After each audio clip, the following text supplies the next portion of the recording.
Chapter 76, The Abyss. Beyond the western edge of the Ashen Barrow, the landscape of the forgotten shore was not at all like what Sunny had expected and hoped to see. On this side of the island, the slope was much steeper. At the spot where it was supposed to end, the familiar sight of the flat wasteland was nowhere to be seen. Instead, the ground continued to slope downward at a less drastic, but still considerably sharp angle. It continued far into the distance. In fact, the whole island appeared to be standing on the edge of a colossal depression in the earth, one that stretched as far as the eye could see. With its edges slightly curved, it resembled a giant crater left behind by an unimaginable impact. From what Sunny was able to observe, the crater's diameter could only be calculated in hundreds of kilometers. The roots of the giant tree, which could be seen protruding from the soil far below, seemed like tiny blades of grass in comparison to the sheer size of the abyssal chasm's wall. It was like the whole world was tilted on its side, making Sunny's head spin. In short, there were no more high natural features to the west of them. The only way forward was to go down, with no hope of finding shelter from the crushing torrents of the dark sea, which meant that there was no way forward at all. Their journey to the west had come to an end, and with it, all hope of finding a gateway to the real world was lost. Sunny stared at the desolate landscape, feeling rage and disbelief clawing at his heart. He just couldn't believe that all their struggles were for nothing. But the proof was right in front of him, real and undeniable. Damn it. Damn it all. He tried to think of some cunning way to solve the situation, but there was nothing his imagination could come up with. The dark sea with all its horrors drowned the world every night, and the only way to escape it was to climb high enough before the sunset. With no heights anywhere in sight, what could he do? Sunny glanced at Nephis, who seemed to be even more crestfallen than him. Her face had turned into an icy mask, a dark look full of bitterness and resentment in her eyes. He opened his mouth, trying to come up with something to say, but no words came to his mind. In the end, they both remained silent until the distant rumble announced the return of the dark sea. Deep in the colossal crater, dark torrents appeared from beyond the horizon, rushing to fill it to the brim. A little bit stunned, Sunny watched as the water level rapidly rose, finally turning the endless chasm into a vast sea of black. Then it began to overflow, sending an unstoppable flood of water into the wasteland. Flowing past the Ashen Barrow, it rushed inland, crushing against the coral of the Crimson Labyrinth.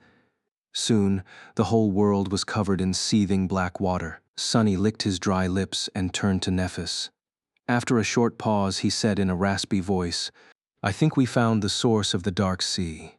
She lingered, watching the last rays of sunshine slowly disappear from the sky, then turned to him with a grim expression on her face. "Let's head back." All three of them felt lost and heartbroken because of the terrible discovery. Cassie, in particular, seemed to be utterly shocked. "It doesn't make sense. It just doesn't," she mumbled on their way to camp. "How could it be?" Gripping Sunny's shoulder, she quickened her step and asked, "Are you sure that there's nothing higher than the sea level out there? Are you absolutely sure?" He sighed, feeling his mood turning even darker than before. "Yes. We looked quite thoroughly. The whole land just goes down, down, and down. It stretches to the horizon, as far as we could see, in all directions except for the east. The Ashen Barrow is right on the edge." The blind girl shook her head. "But how could it be? I've seen that we had reached the castle. There must be a way." Sunny remained silent, not knowing how to answer. If there really was a way, he had no idea about it. After a few seconds, Nephis answered instead of him, "We will try to come up with something tomorrow. Worst case scenario, we'll have to go around the whole thing." Sunny trembled at the thought. A journey like that would take months. To circle around the colossal crater, they would have to cover many times more distance than they had in the prior weeks, each day bringing the risk of stumbling onto something beyond their ability to resist. And each night, bringing the risk of something stumbling onto them. The chances of surviving several months in this hellish place were nothing if not abyssal. Ha ha ha. Abyssal. With a grimace, he tried to not think of the worst-case scenario. The darkness of the falling night, was not the best environment for scary thoughts. Tomorrow will rest, recharge, and think of something tomorrow. It is just like Cassie said, since she saw us entering the castle. There must be a way. They reached their temporary camp just before the sun had completely disappeared. Lying on the makeshift bed of fallen leaves, Sunny tiredly closed his eyes and thought, I hope I won't see any dreams today. Then he slightly frowned. Dreams? Since when am I capable of dreaming in this place? Oh, right, there was that one dream. Or was it a memory? What was it about again, huh? I can't seem to remember. With that thought disappearing from his mind, he fell asleep. In the morning, the mood between the three of them was pretty somber. No one seemed to want to talk or do anything, aimlessly staring at the ground or the rustling leaves of the great tree. In addition to the blow of yesterday's revelation, they were also hungry. The corpse of the carapace demon was starting to look more and more appealing, at least to Sunny. However, he was still not at the point of breaking his promise to Cassie. Finally, Nephis broke the silence. Standing up, she looked up with grim resolution and said, I'm going to climb to the top of the tree and take a look around. Maybe I'll notice something that we missed from up high. Sunny stared at the giant tree, suddenly feeling incredibly small. It was truly enormous. The ashen barrow itself was already much taller than the giant knight's statue and every other shelter they had seen, and the tree almost dwarfed it in size. Climbing all the way up would take a lot of time and effort, but maybe she would really be able to notice something from that incredible height. He scratched the back of his head and said, All right, but be careful. Keep an eye on the sky. If you notice those winged abominations again, come back down. Changing Star gave him a nod and headed for the tree. Without turning her head, she calmly said as a farewell, Take care of Cassie while I'm gone. It shouldn't be more than a few hours. Sunny waved a hand and watched her walk away. Then, he tried to think of something to do. On a usual day, he would have already started his morning training. But today, he was too hungry. Come on. Hunger is not an excuse. Do you think you'll always have a full stomach before a battle? No. So get up and train. Don't you want to try how the midnight shard feels in your hand? With a sigh, Sunny got up. He trained for an hour, enjoying the swift and reliable feeling of his new sword. The long tachi was truly incredible. It was light, maneuverable, and unrelenting. Its edge sang as it cut the air. Sunny already felt as though it was a part of him. His movements were fluid and measured, almost elegant. After the training session was over, he decided to do something useful. Walking over to the carapace demon's corpse, Sunny spent some time prying the soul shard out of it. In the end, he gathered all 3 of the crystals with some effort and stashed them into the seaweed rucksack. What to do now? After a bit of pondering, he suddenly got an idea and tried to find the place from his memory, the one where the carapace demon had dropped the transcendent soul shard into the sand. That shard had been brought to the ashen barrow by the subservient centurion and would be a real treat for Neph or Cassie. He quickly found the right spot. However, no matter how hard Sunny looked, he couldn't find the alluring crystal. In the process, a couple more hours had passed by. Stange.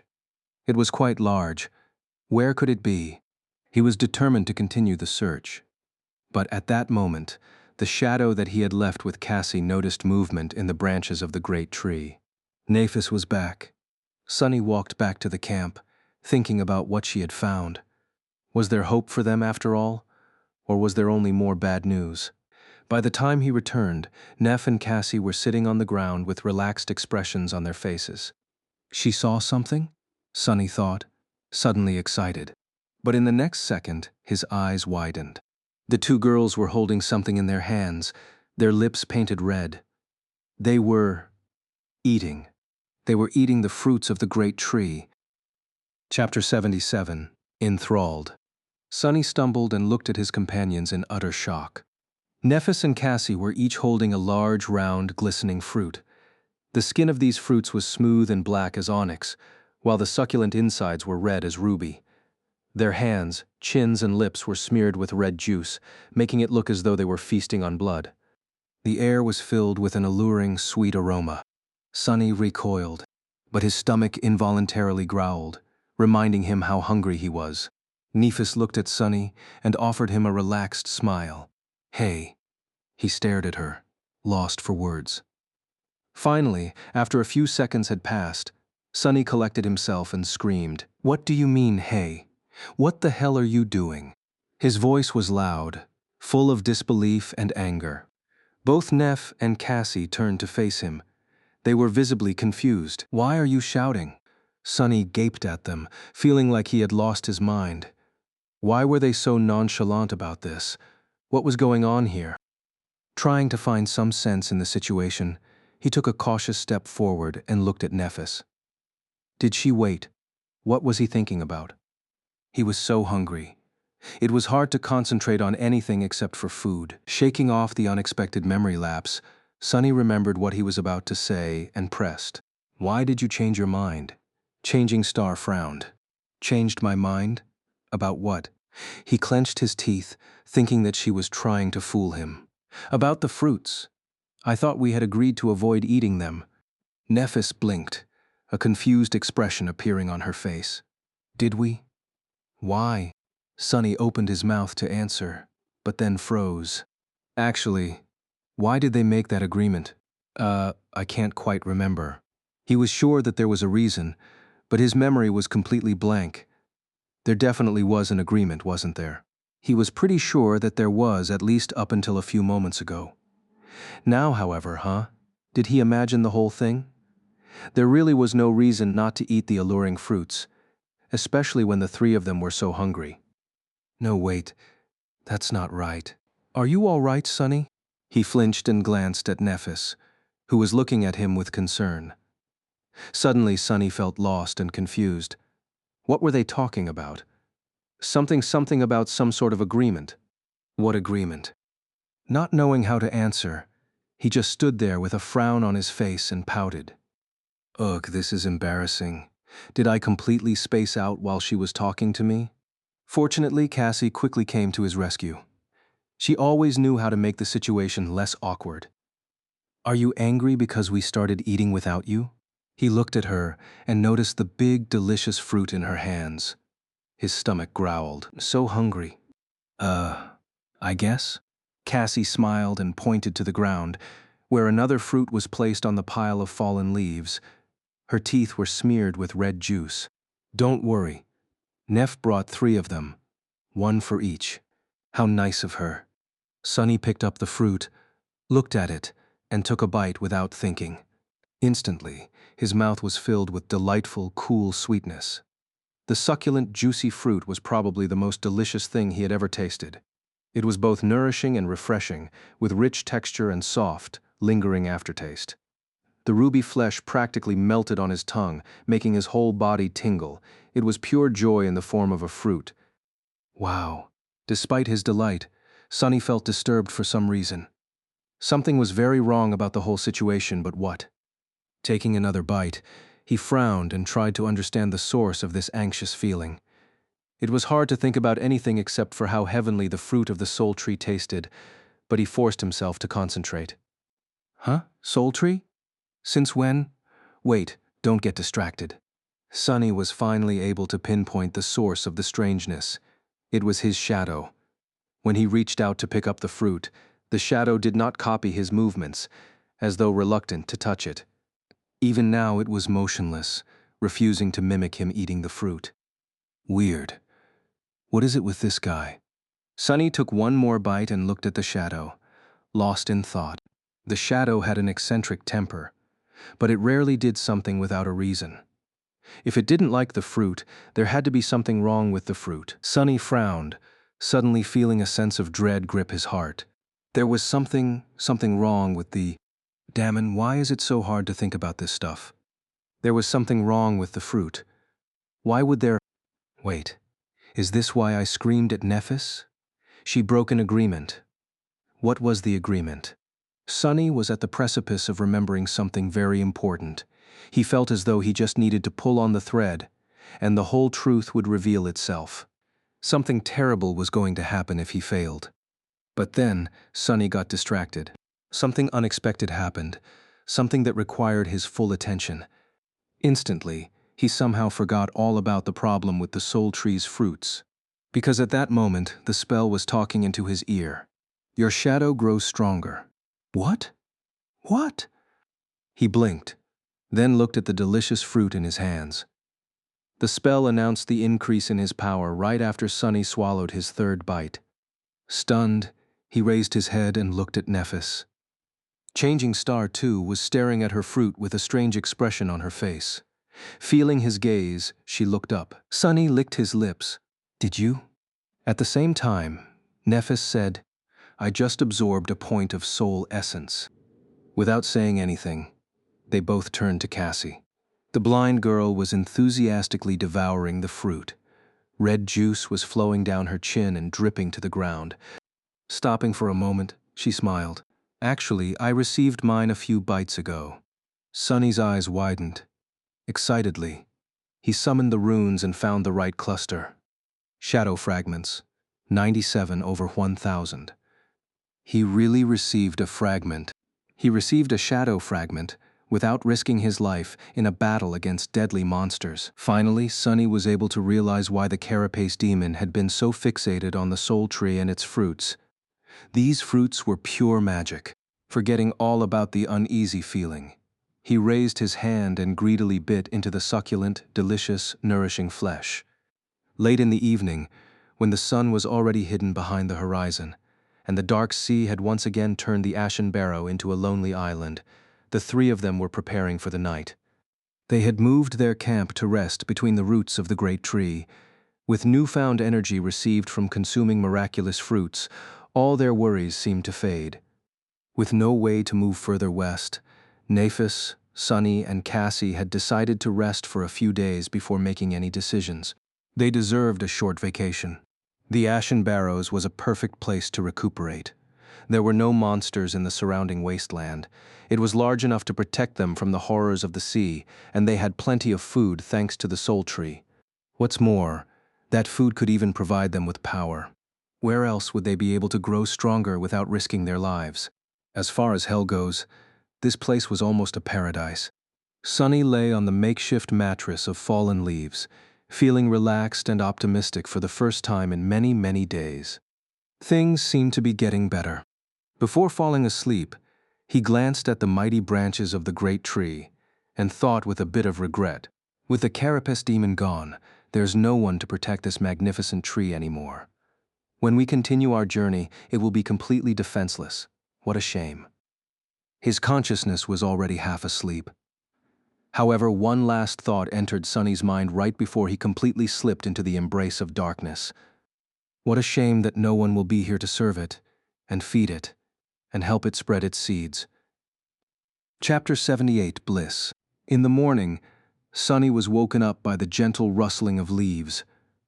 Opening his eyes, he saw rays of sunshine falling through the scarlet crown of the soul tree, painting the world in soft shades of pink. The sight was beautiful and tranquil. It felt as though none of the dangers and terrors of the dream realm could reach him here. A soft breeze touched his skin, bringing with it coolness and the smell of fallen leaves. For the first time in a long while, Sunny felt at peace. Is this what a vacation feels like? If so, their decision to have one was the best decision ever. He sat up with a yawn and lazily looked around. Cassie and Nephis were already awake. Seeing them put a smile on Sunny's face. Why the hell am I grinning? Shaking his head, Sunny put on a serious expression and said, Good morning. The girls greeted him. Then, Nephis slightly tilted her head and asked, Hey, do you remember why we didn't leave anyone to keep watch last night? Sunny blinked. Indeed, why hadn't anyone guarded the camp? No. I guess we were too tired. Plus, it's so safe here. Why deprive ourselves of sleep? She frowned. Sunny expected Changing Star to berate them, but unexpectedly she just shrugged. I guess. That's not like her. Am I not the only one in a great mood? To make Neff feel better, he pointed down and said, Don't worry. My shadow would have warned us if anything had happened. She seemed to have forgotten about her question already, returning to whatever she had been doing before. All three of them were easily distracted these days. Sunny sighed. So what are you guys going to do today? Cassie turned to him with a smile and answered in a teasing tone. Nothing. We're on vacation, remember? So we're just going to rest and relax. Sounds like a plan. Speaking about plans. At that moment, Cassie scowled and said with a comically strict expression, You too, Sonny. You are not allowed to plan, plot, and scheme. Just sit back and enjoy the day, all right? Sonny scratched the back of his head. All right. He felt as though he was forgetting something. But what? Looking at Nephis, Sonny hesitated and asked, Remind me, why did you climb the soul tree yesterday? She glanced at him in confusion. I don't really remember. To get the fruits? Sonny smiled at the mention of the miraculous fruits and nodded. Yeah, that makes sense. A few days passed by. Sonny, Nephis, and Cassie spent them idling away, not concerned with anything in the world. Their tired bodies and minds needed time to rest. They slept until noon, ate the delightful fruits and sat around the fire, talking or simply soaking in the warmth. Sometimes they would play games or engage in other forms of entertainment. Other times they would keep to themselves, enjoying the almost forgotten feeling of privacy. Sonny had been a loner for most of his life, so these past few weeks that he had spent side by side with other people, without even a minute to himself, were a taxing experience. He relished the opportunity to be alone with his thoughts once again. Luckily, the island was large enough for the three of them to stay apart if they didn't wish to be disturbed. Not that it happened often. At first, he had expected that lazing around doing nothing would very quickly grow boring, but surprisingly, it did not. He felt perfectly fine, simply laying on the ground and staring at the gently swaying branches of the soul tree, caught in a blissful reverie. In moments like these, he would lose track of time, often realizing that entire hours had passed only when the sun was about to set. The concept of time in general had become strangely hard to grasp. Sonny wasn't entirely sure how many days they had spent on the peaceful island. He was pretty sure that it was less than a week, but couldn't remember the exact amount. Not being able to remember something had become a common occurrence. All three of them were turning increasingly absent-minded and forgetful. Sometimes Sonny would catch himself straining to remember details of his previous life or notice the strangeness of their behavior. But a minute later, he would forget about these concerns, distracted by some innocuous thought or occurrence. His memory was becoming hazier and hazier. The only clear things in it were how delicious and refreshing the magical fruits were, how pleasant it was to live under the shade of the soul tree, and how magnificent it was. The tree was beautiful, benevolent, and generous. It protected them from the cursed blight of the crimson labyrinth, kept the monsters away, and provided nourishment both for their bodies and for their soul cores. Sonny was becoming increasingly convinced that finding the majestic soul tree was a true blessing. The thought of leaving its gifts behind and returning to the horror of the outside world seemed less and less attractive. Why leave when they were perfectly happy here? Well, at least two of them were. While Nephis was as carefree and tranquil as Sonny and Cassie in the beginning, as time went by, she grew strangely despondent and gloomy. It seemed as though she had reverted back to her old, distant, and unsociable self. Instead of chatting or relaxing with them, Changing Star ended up spending most of her time sitting on the western edge of the island alone, staring into the distance with bleak eyes. Sonny had no idea what was wrong. He was worried about her. Not even the frequent, insistent lapses of memory managed to overcome his concern about Neph. On one of the evenings, Sonny approached the western slope of the island, feeling as though his head was about to split from pain. For some reason, he kept forgetting the reason for this visit on the way here. It took all of his willpower to hold on to his intentions. He wanted to check on Nephis. Just like always, she was sitting at the ridge of the western edge, gazing into the distance. Sonny climbed onto the ridge and sat down, looking at her with hesitation. Hey, Neph. Changing Star glanced at him. Her indifferent expression was back, making any attempt to understand her true emotions futile. However, it was clear that she was not all right. Hey. Sonny scratched the back of his head. Was he seeing things? Or was her hair a bit longer than before? Why aren't you enjoying the vacation? Changing Star frowned. After a while, she said, Don't we need to keep moving west? He raised his eyebrows, surprised. West? What is in the west? Neff's frown deepened, turning into a scowl. I don't remember. But I feel. She grew silent, then said quietly, I feel like I have to do something very important. Abandon the soul tree. What a strange idea. Sunny pondered for some time, trying to understand where she got the idea that they had to move somewhere. Finally, he asked, why west of all directions? Nephis turned to him. There was a strange, pained expression on her face.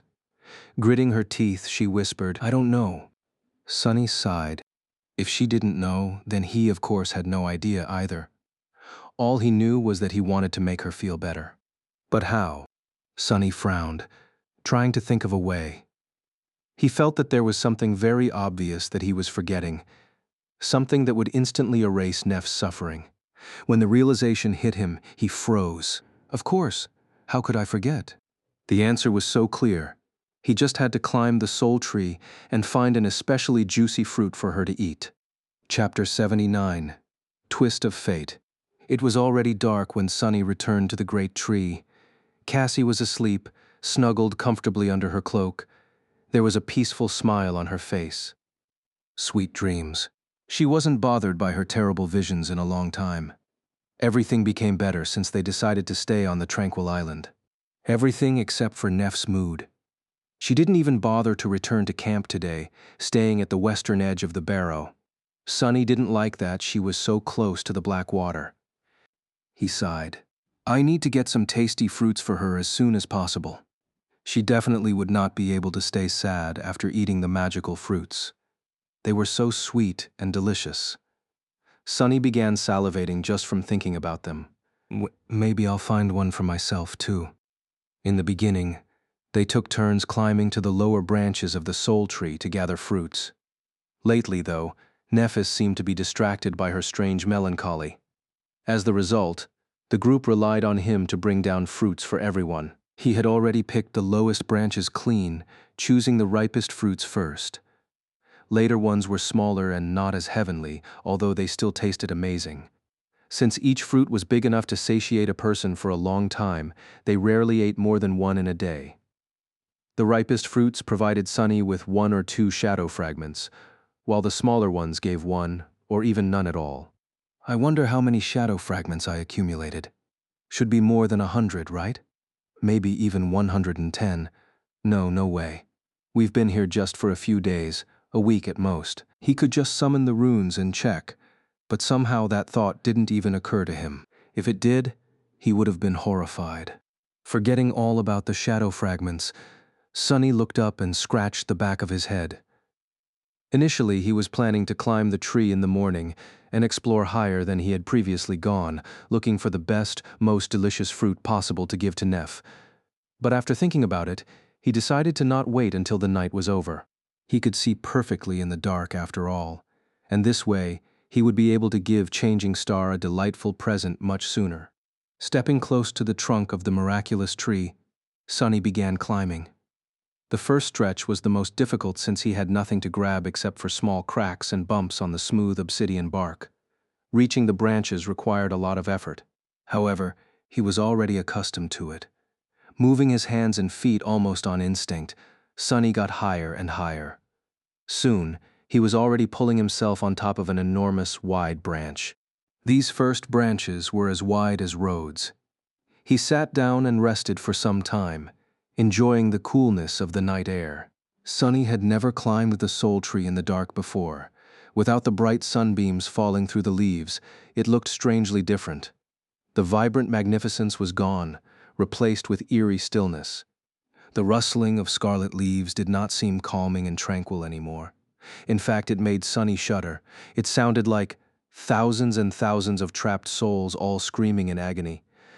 What's up with me today? How can I even think of such things? What a fool! Good thing that the great tree can't hear me. Otherwise, I'd be so ashamed. Please forgive me, soul tree. Shaking his head, Sunny stood up and continued climbing. He was very disappointed in himself.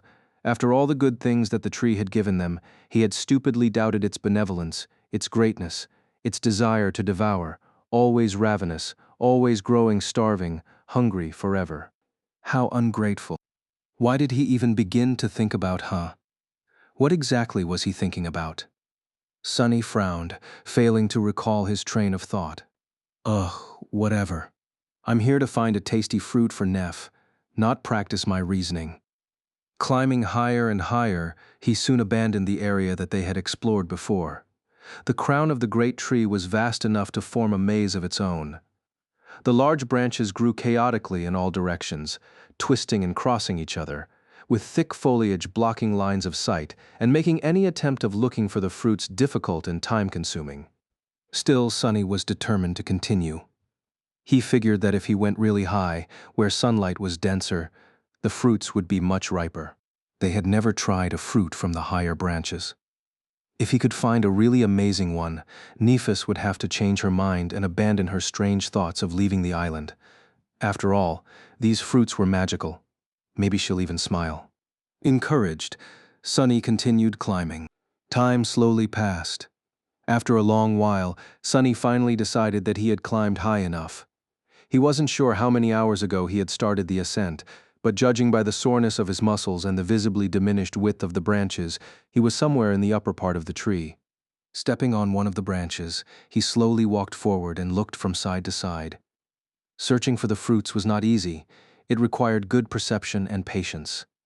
And a great sense of equilibrium, of course. Falling from this height would not be a great experience. In fact, it would be his last.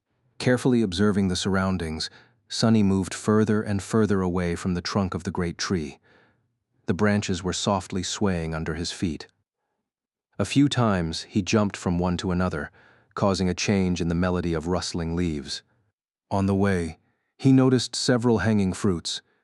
They looked ripe and delicious, but none of them was really special, and he wanted to find the most wonderful fruit possible. Finally, Sunny got so far that the branches grew really narrow and thin. Now they were almost the same size as those of a normal tree, barely able to support his weight. But he still did not find a suitable gift for Nephis. Sunny helplessly looked around, crestfallen. He really thought that he would be able to? Then he noticed something strange. Some distance away from him, the branches just above the one he was standing on were twisted downward, as though weighed down by something.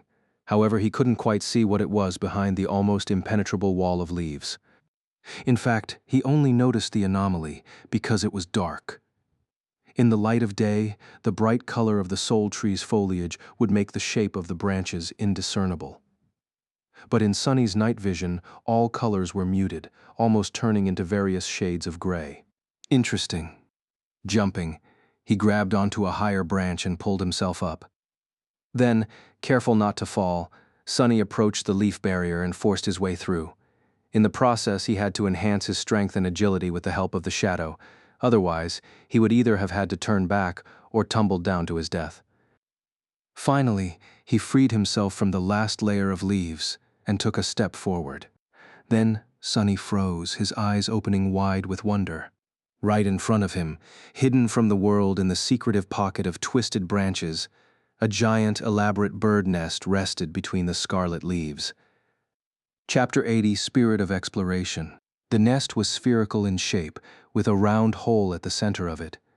Usually such a nest would be made out of grass and twigs, but this one was constructed from the branches of the great tree, each at least as thick as a man's arm. These branches were twisted and interwoven together in a chaotic pattern, creating gapless onyx black walls. Sunny had never seen anything like it. Birds were a rare sight in the real world, let alone giant ones. The size of the entrance into the nest was large enough for a small truck to pass through. The nest itself was several times bigger. Wow. For a second, he felt a sense of fear, afraid that the giant bird was somewhere near. But then his fears disappeared. The nest looked abandoned. It was ancient and empty, some of its parts already on the verge of collapse. It was as though thousands of years had passed since anyone had been in this hidden, secretive place. The air was filled with the feeling of lonesomeness and desolation. Makes sense. If I barely managed to pass through the leaves, how would a giant monster do it without leaving a giant hole in the barrier? Sunny hesitated, caution and curiosity wrestling against each other inside his heart. On one hand, exploring ancient nests was not the best of ideas anywhere, let alone inside the dream realm. It posed great risks. On the other hand, it also could lead to a great reward. Plus, wasn't it just too damn interesting? In the end, Sonny decided to climb inside the nest to satiate his curiosity. He had convinced himself that it was safe, following an unexpected train of thought. In his warped state of mind, Sonny was convinced that the Soul Tree was a great and benevolent being, one that protected them from the terrible threats hiding in the outside world. If so, how could anything having to do with the great tree be unsafe? Moving closer to the entrance of the nest, he balanced on the edge of the branch and tried to look inside. However, he wasn't tall enough to see anything except for the inner side of the nest's roof. Since his position was pretty precarious, Sonny decided not to delay the inevitable and jumped, throwing himself up and over the lip of the entrance. A moment later, he landed on a soft surface. The lower part of the nest was covered in a thick cushion of white, silky spiderwebs. Time had made them brittle and pliable like sand. There was so much spiderweb around that, for a moment, Sonny thought that he had fallen into a giant white cocoon. But no, it was just a nest. And there in the center of it was Sonny blinked. At the center of the nest, there was an egg. A giant, ancient egg that was as tall as he was, gray and seemingly lifeless, as though turned to stone by the passage of time. Forgetting to breathe, Sonny looked around, making sure that there was nothing and no one else around. But no, the giant nest was empty and silent, with not even a stray shadow hiding anywhere in sight. How fascinating. Sonny felt strangely excited. The feeling of discovering something incredible, something that no one except for him had ever seen, filled him with a deep sense of wonder and satisfaction. He had never known that there was such a side to him, one full of an explorer's passion. Let's check this thing out. Walking on the soft silk, Sonny slowly circled the massive egg and studied it. At a first glance, it seemed to be made of stone. The surface of the egg was colored in various shades of gray, which were overlaid over each other like moving clouds. This pattern was strangely beautiful, giving the egg a mysterious aura. But overall, it was just big and smooth. Sonny scratched the back of his head, then stepped closer and put his hand on the surface of the egg. Immediately, he felt a strong sense of astonishment. The egg was warm to the touch. Is it still alive? In the next second, Sonny felt a strange pull affecting his core. It was as though the egg was trying to steal his life force. He jerked his hand away and looked at the egg with dark apprehension. The damned thing was not only alive, but also capable of sucking the life out of anything that touched it. It only failed to eat his soul because of one reason. As far as Sonny knew, he was the only existence in two worlds without an actual soul core. He had the mysterious shadow core instead. That's why his life force had not been affected. Phew, that was close. Looking at the giant egg, Sonny thought about how to get back at it. The nest, without a doubt, once belonged to an extremely powerful nightmare creature. Therefore, its spawn was also a being of considerable strength. However, due to some unknown reason, that being had not been able to hatch and was left behind by its parent, destined to remain trapped within the egg for all eternity. Or at least until some unfortunate fool came close enough to feed it with soul essence and give it enough power to break free. Luckily, I'm not a fool. Wait, maybe I am. His decisions have been very strange lately. He couldn't quite explain some of them, including this latest one. It was as though his thinking ability had been reduced. Whatever. I'm still smarter than a damn egg. Like a true explorer, he went where no one had gone before and made an incredible discovery. He found an unbelievably mysterious, rare being, one that not a single human had ever heard of. Naturally, he had to kill it.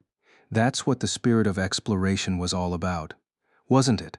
Summoning the midnight shard, Sonny thrust it into the stone surface of the egg, causing a rain of sparks to fall on the spiderwebs. The sharp blade slid harmlessly across the stone, leaving only a shallow scratch on it.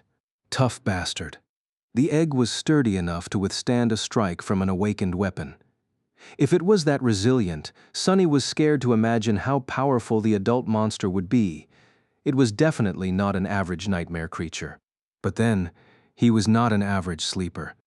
His shadow flowed from his hands onto the midnight shard, turning the polished metal of the blade black and lusterless. Immediately, a cold aura radiated from the sword, making it feel sharp enough to cut the world apart. Stepping forward, Sonny raised the shard above his head and sliced down, delivering a crushing blow. Enhanced by the shadow, the dark blade bit into the stone surface of the egg and split it apart. Cracks ran through the giant stone egg as Sonny's sword plunged into it. A flash of sinister crimson light shined through the cracks, then disappeared, leaving behind nothing but darkness. A torrent of viscous black liquid flowed onto the white spiderwebs. In the ensuing silence, Sonny heard the spell's bewitching voice. "You have slain a great devil, vile thieving bird spawn. Your shadow grows stronger. You have received a memory." Chapter 81, Weaver's Eye. Sonny blinked. "You have received a memory drop of ichor." Wait a moment. Wait a moment. A great devil, he gulped. Nightmare creature with 4 soul cores was called a devil, just one class below the dreaded tyrant. From that detail alone, the evil ancient egg had been potentially more powerful than the carapace demon. However, what shocked him the most was its rank, not class. The quality of most things having to do with the nightmare spell followed a similar hierarchy, from dormant to awakened, ascended, transcendent, supreme, sacred, and divine. Humans had only ever managed to reach the transcendent rank. These heroes were known as saints, each wielding an unimaginable amount of power and leading humanity in its war against the nightmare creatures. The nightmare creatures, too, were different from each other in a similar fashion, with 7 ranks of power. They were, in order of growing strength, dormant, awakened, fallen, corrupted, great, cursed, and unholy. A great devil, therefore, was a nightmare creature with 4 soul cores, each one of the great rank, which were the same in terms of power as a supreme soul core would have been if a human ever managed to pass the 4th nightmare and rise one step above the saints. Sonny had just killed one of the most powerful nightmare creatures to ever fall by a human hand, at least as far as he knew. Victories against the great devils were rare enough to be of historic importance. Ah, what a stroke of luck! To find one absolutely defenseless, yet to be fully born and weakened by thousands of years of neglect. Not to mention the fact that he was probably the only human alive to be partially immune to the egg's terrifying life-sucking powers. Wait, how many shadow fragments did I get? Sonny felt stronger, a lot stronger. He was used to receiving 2 fragments for each awakened beast he killed.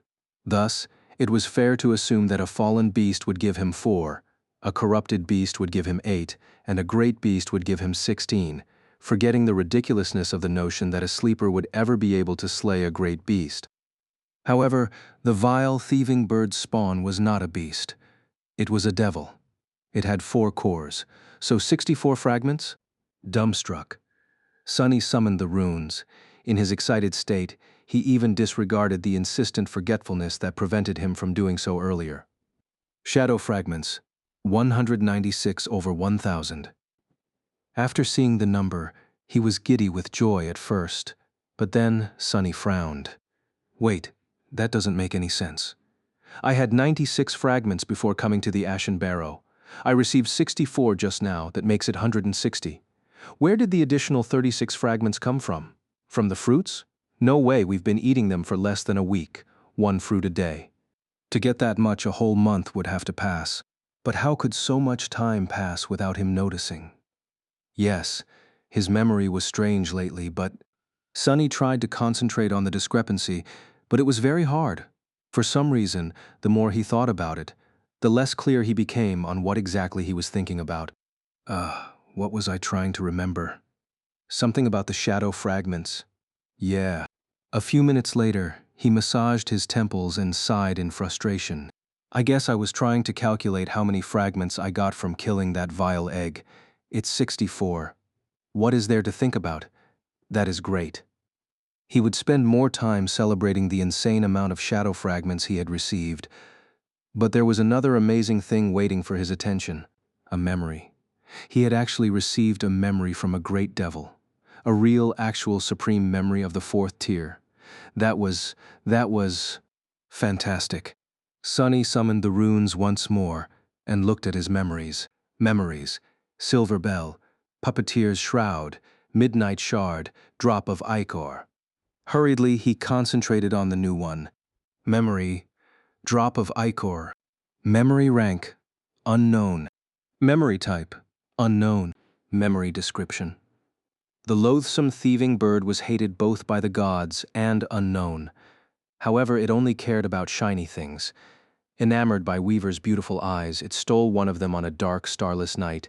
Impatient, the vile creature looked at its bounty while still in flight. However, when it saw the reflection of unknown forever frozen in the depths of Weaver's pupil, it went mad and screamed, dropping the eye on the mortal realm below. All that was left in its greedy beak was one drop of pure golden ichor. Sunny frowned. What the hell was that? He had never heard of a memory with an unknown rank and type. How was this even possible?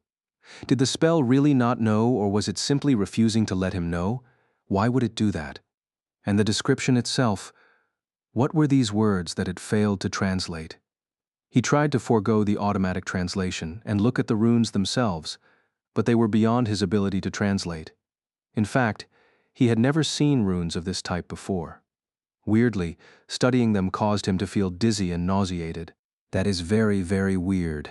Also, to his shame, Sunny had to admit that he had no idea what the word ichor meant. It simply wasn't in his vocabulary. Maybe if he went to school and got an education like other sleepers, he would know. Sunny hesitated for a minute or two, then cautiously summoned the strange memory. Instantly, golden sparks of light appeared in the air in front of him, coalescing into a spherical drop of radiant golden liquid. What am I supposed to do with this? Before he finished his thought, the spell spoke again. Its voice sounded a bit strange. It was almost excited. You have acquired a drop of ichor. Do you wish to consume it? Sunny blinked. Consume a memory? Things were getting weirder and weirder. He hesitated. What was going to happen if he did consume it? Memories were rewards given by the spell to the awakened. As such, they were usually useful, very rarely useless, and never harmful. At least that was the common knowledge. However, this one was out of the ordinary, and it was the spell he was talking about. The damn thing was nothing if not unpredictable, usually with catastrophic consequences. The safest approach would be to put the golden liquid back into his soul sea and never touch it again. But it was a memory received from a great devil. Chances were he would never hold another one in his whole life, not even in his dreams.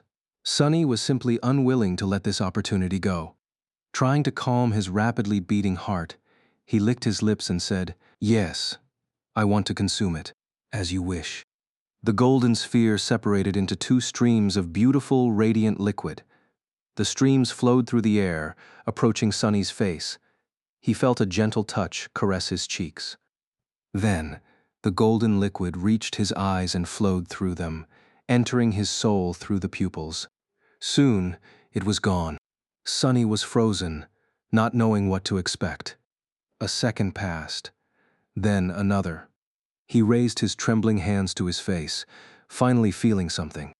In the next moment, Sunny opened his mouth and let out a terrible, wailing shriek as unimaginable, blinding pain tore through his entire being. Chapter 82. Fear of the Unknown. Sunny fell into the soft embrace of spiderwebs, screaming, his whole body convulsing in spasms of terrible pain. The unbearable agony radiated through his nervous system, his mind drowning in the endless torrent of torturous, excruciating, harrowing suffering. It felt as though every muscle, every fiber, every molecule of his body was being torn apart and reassembled, only to be torn apart again. His eyes especially felt as though there were two white-hot metal rods inserted in them, making all the other pain pale in comparison. Or maybe they had become searing spheres of molten metal themselves. He clawed at his face, leaving bloody marks on it. However, seconds later they were already gone, erased by some unknown force. His voice was soon gone too, leaving Sunny without an outlet to express his horrible torment. The process was the opposite of the gentle rebirth he had experienced after passing the first nightmare. It was violent, ruthless, and unnatural, forcefully reshaping Sunny's body into something that it was not meant to be. That nothing was ever meant to be. Powerless to stop it, Sunny had no choice but to endure the agony. All he could do was try not to go mad from pain. Tears were streaming down his face, leaving bloody trails in their wake. There was no end to torture. Then, after what felt like an eternity, there was. The pain subsided, lessened, and finally vanished. Sunny was left lying on the thick carpet of spiderwebs, utterly drained and depleted. In the silence that was broken only by the hoarse sound of his ragged breathing, the spell's voice whispered, "You have acquired a new attribute. One of your attributes is ready to evolve." Sunny remained motionless for a long time, slowly coming back to his senses. The memory of the terrible ordeal was still echoing in his mind, making him shudder from time to time. He was afraid to open his eyes and look at his body, afraid to see himself changed in some horrific, repulsive way. Have I become a monster? Feeling a sense of dread, Sunny shut his eyes tighter. However, he did not feel like a monster. In fact, he didn't feel different at all. From what he could tell, he still had 2 hands, 2 legs, and soft human skin. There was no change in his strength and resilience. It was as though nothing had happened. Come on, just do it. With a nervous sigh, Sunny opened his eyes and looked himself over. Everything was the same. He shifted his perception and studied himself again through the shadow. He was still human. Well, something did change, but he couldn't quite describe it. It was as though his vision was slightly different from before. The world seemed deeper somehow. Sunny only noticed the difference because of the contrast between his own perception and that of the shadow. Previously, they were more or less similar. A drop of ichor that came from the weaver's eye. Carefully, he raised a hand and touched his eyes. They felt the same. But they were also different. He just couldn't understand in what way. Lowering his hand, Sunny noticed a drop of blood on one of his fingers. It came from a small scratch on his cheek, one that had not healed like the others. Deep inside his blood, Sunny noticed a barely visible hint of the golden shine, as if the radiant drop of golden liquid he had absorbed was still there, now a part of him, strongly diluted and fused into his own bloodstream. The shine was so faint that he had almost missed it. Sunny suspected that in the light, it wouldn't be visible at all. What the hell have I done to myself? That was the moment when he accidentally glanced at the pupetter's shroud, simultaneously thinking about the golden shine. Something switched in Sunny's head, and suddenly he saw the memory differently. His eyes widened. Under the surface of the gray fabric, 5 glowing embers were shining with ethereal light. Each of them represented a nexus and anchor of countless diamond strings that stretched to different parts of the armor, weaving an intricate, elaborate, unpredictable pattern. It looked a lot like the inner void of the spell, only at an infinitely smaller scale.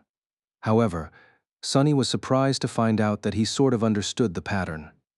A newly found innate knowledge helped him sense the traces of logic behind the seemingly chaotic placement of the strings, a defined purpose behind every twist and turn.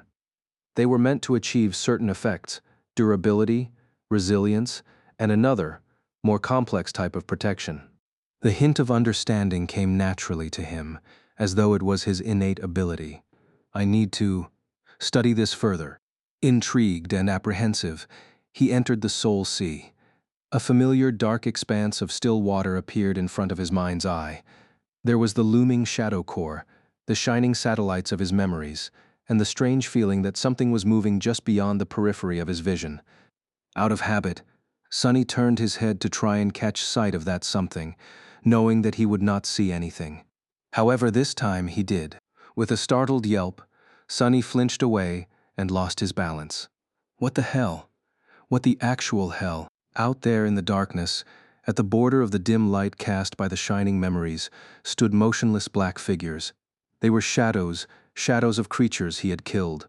There was a shadow that resembled the slave with broad shoulders and bloodied back, one whose name Sunny had never bothered to learn. His figure was deformed and horrifying, as he had been transformed into a murderous beast after becoming the host of a mountain king's larva. That larva was then strangled by Sunny. The shadow of the mountain king itself was towering above him, just as dreadful and abhorrent as the tyrant had been when still alive. Sunny shuddered as he remembered escaping from the horrid creature's claws. The shadow of the cruel slaver that had hit him with the whip was also there, standing beside the tyrant. This was the first, and for now the only, human whose life Sunny had ended with his own two hands.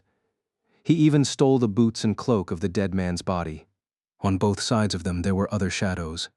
Hulking carapace scavengers stood silently, their pincers lowered to the ground. A fearsome centurion's savage silhouette could be seen among them, surrounded by the giant centipedes, bulbous knots of carnivorous worms and a few strange man-eating flowers. Every single being that had fallen by Sunny's hand was there in the form of a shadow. Or, to be more precise, every being whose shadow's fragments had been absorbed by him. Despite the fact that shadows had no eyes, he couldn't help but feel that they were all staring at him.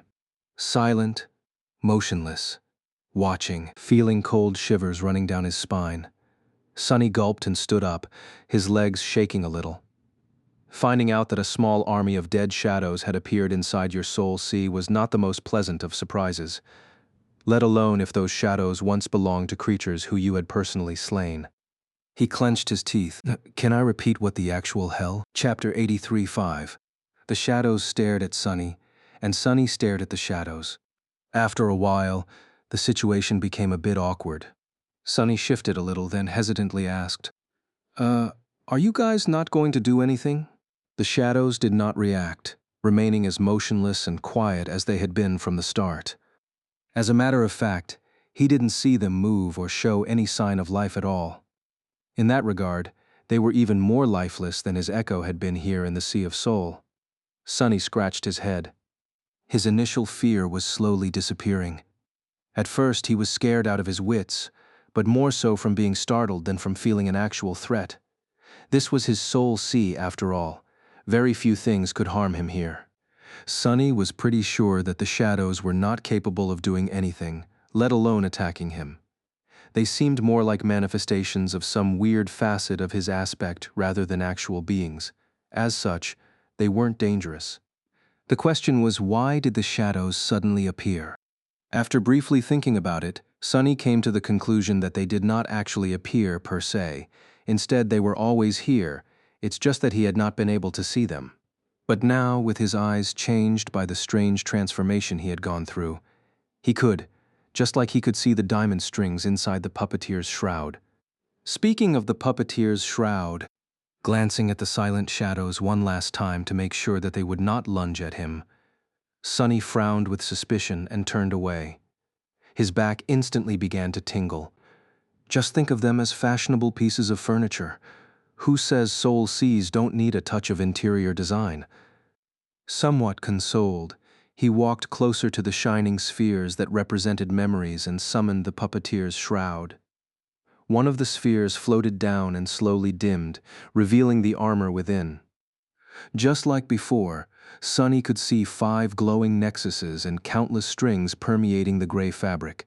They resembled miniature stars assembled into a constellation. The shroud came from a tyrant, which is a class of nightmare creatures with 5 soul cores, 5th-tier memory, 5 nexuses, makes sense. For some reason, the number 5 moved something in his mind. Sunny scowled, not understanding the feeling of unease that suddenly appeared out of nowhere and disrupted the flow of his thoughts. Trying to concentrate on the task at hand, he summoned the runes describing the puppeteer's shroud. The familiar description appeared in the air around the armor. Memory, puppeteer's shroud. Memory rank, awakened. Memory tier V. Memory type, armor. Memory description, a worm of doubt. The identification of the tier was new. It seems that the spell decided to be helpful and incorporated Sunny's new understanding of the inner workings of memories into its interface. Tiers were not something that humans had learned from the spell. Instead, it was just an improvised way of differentiating memories of different power levels within the same rank. It was often unreliable and outright wrong, but it was better than nothing. But in the case of Sunny, the information was 100% true. He could confirm it with his own 2 eyes just by counting the number of core remnants inside a memory. He could even understand their purpose. That might be extremely useful. However, his attention was drawn to something else. At the very bottom of the description, a new cluster of runes appeared. Memory enchantments. Enhanced durability. Doubtless. Sunny smiled. That was what he was hoping for. Previously, he had only been able to intuitively sense the special qualities of his memories, with no way to learn their true nature and limits except for the trial and error approach, and using that method during a battle was not conducive to survival. Now, however, he concentrated on one of the enchantments. Enchantment, doubtless. Enchantment description. Provides the wearer with a small amount of protection against mind attacks. Good to know. The amount was small because it was just an awakened memory. Since enhanced durability was self-explanatory, Sunny dismissed the puppeteer's shroud and summoned the silver bell. The small bell had only one spark of light, which was much less bright than the ones inside the puppeteer's shroud. At that, studying the runes did not show anything interesting. It was a Tier 1 dormant memory with a single enchantment that increased the range at which its ringing could be heard to several kilometers. Finally, it was time to take a look at the Midnight Shard. The graceful blade appeared in front of Sunny in all its austere beauty. Memory, Midnight Shard. Memory rank. Awakened. Memory Tier 3. Memory description. Forged from the shard of a fallen star, this stalwart blade is firm and unyielding. It favors those who are willing to fight to the last drop of blood and knows no surrender. Memory enchantments. Unbroken. Enchantment description. This blade refuses to be broken, and thus is durable beyond reason. It will greatly enhance the power of its wielder when they are close to death, however only if the wielder is unwilling to surrender. Sunny sighed, simultaneously satisfied and disappointed. Now he knew how to access the well of power that hid in the deepest parts of his heart when the Midnight Shard was in his hand. However, it could only be done when he was at the death's door, wounded and minutes away from perishing. It could either save him from a dire situation or create an opportunity for a very heroic last stand. Sunny did not care for heroics, so the second option did not seem appealing at all. The first one was much more useful, but only in the case of him screwing up terribly and getting himself in a lethal amount of trouble. In other words, it could only be used if he failed. In normal battles, the special qualities of the Midnight Shard were of no use at all. A pity. But an ace in your sleeve in case things really go south is not bad either. Done with his memories, Sunny was ready to learn of the new attribute he had received. Considering how much pain he had to go through to acquire the damn thing, he had pretty high expectations. Looking for the cluster of runes representing his attributes, Sunny focused his attention and carefully read their names. There were 5 attributes: Fated, Mark of Divinity, Child of Shadows, and the new one, Blood Weave. Sunny was about to summon the description of the Blood Weave, but then stopped. Something was not right. Something did not add up. The feeling of unease from before had returned, now much stronger. When did he first feel it? For some reason, his thoughts were slow and murky. He felt a strong inclination to forget all about the strange feeling and concentrate on something else. But this time, he did not. It was when I was studying the puppeteer's shroud, and it was connected to the number 5. 5. What meaning was there to the number 5? With his attention beginning to wane, Sunny bit his lip, causing drops of blood to roll down. A burst of pain cleared his mind for a moment. There were 5 attributes: Fated, Mark of Divinity, Child of Shadows, and Blood Weave. What? There were 5 attributes, but he only counted 4. Bewildered, Sunny stared at the runes. He was sure that there was a 5th attribute, but no matter how hard he tried, he couldn't read its name and description. Every time his gaze fell on the runes corresponding to the 5th attribute, he would find himself distracted, his memory wiped clean of any mention of it. Just remembering that there were 5 attributes was incredibly hard. Clenching his teeth, Sunny tried to keep his concentration, not allowing himself to be distracted. He was not going to forget. 5, it's 5, there's 5 of them, damn it. Immediately after he said those words out loud, something changed. It was as though an invisible veil had fallen from his eyes, or rather from his mind. Sunny froze, shock and fear permeating his heart. He was remembering, didn't I see a dream? Yes, of course he saw Cassie standing over him with panic in her eyes, begging him to remember the number 5. No. Wait. Was that a dream? At the time he believed so. But then, he forgot. Just as he had forgotten what actually happened on that day. On the day when Cassie woke him up to tell him something important. Chapter 84. Black Seed. It happened on the day they killed the carapace demon. Back then, all 3 of them were utterly exhausted. After moving away from the corpse of the giant creature and finding a good hiding spot, they fell to the ground and immediately fell asleep. But they didn't stay asleep for long. An hour or 2 later, Sunny was shaken awake by Cassie, who was holding him by the shoulders. There was an expression of terror, written clearly on her face. "Sunny, Sunny, wake up." Instantly coming back to his senses, he jumped to his feet and summoned the Midnight Shard, afraid that they were under attack. However, there was no one around except for panicked Cassie and wary Nephis, who was in a similar pose, her sword raised and ready to strike. Confused, Sunny looked at the blind girl. "Cassie, what's the matter?" Grabbing him by the shoulders again, she brought her face close and whispered in a begging tone, "Sunny, you have to stop it. Please, you are the only one who can." He frowned, failing to understand what exactly he was supposed to stop. Did she see another vision? Trying to calm her, he said in a measured tone, "It's all right, Cassie. Slow down, breathe. Tell us what happened. Start from the beginning." She desperately shook her head. "There's no time. I will forget soon. We all will. But you have to remember." "We will all forget soon?" What does she mean? Not able to see Sunny's dazed expression, Cassie yelled, "You have to remember, Sunny. 5. It's 5. Remember. You have to remember it's 5. Remember 5?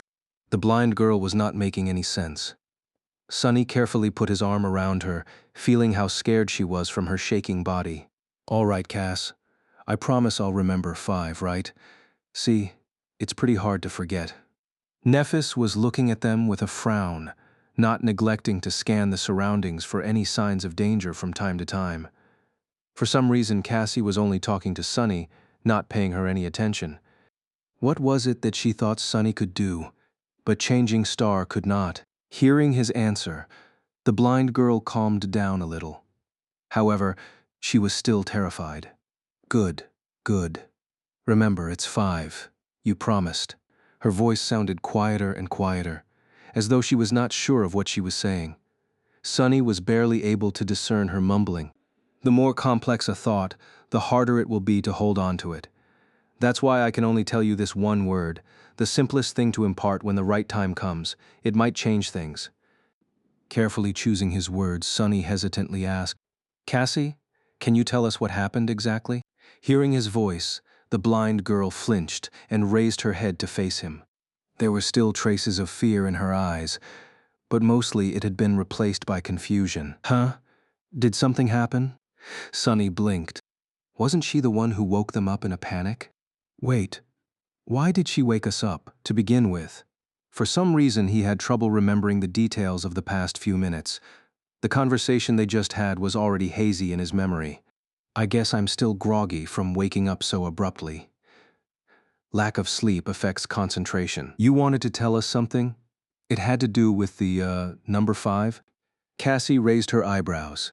"5? Why 5? Sunny didn't know what to say.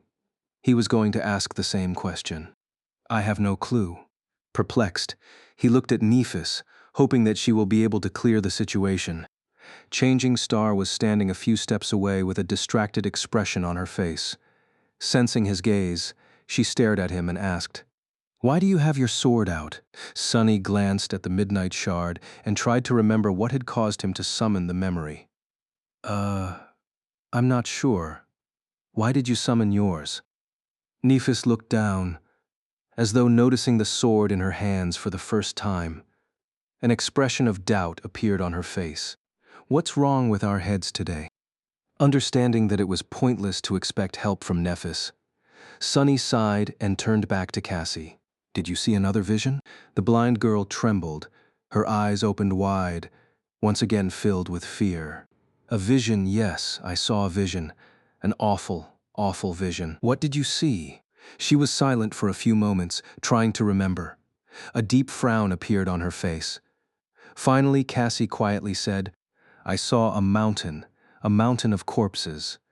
Countless bodies piled on each other until they formed a blood-soaked hill, and at the top of it, a tiny black seed was floating in a pool of blood. She grew silent, then continued. That was the past, I think. But then I saw the future. A future. It was us. Oh gods, we were. Her voice trembled, as though not daring to say something aloud. Cassie stopped. Sunny waited for a while, then carefully asked, We were what? The blind girl turned to him in confusion. What?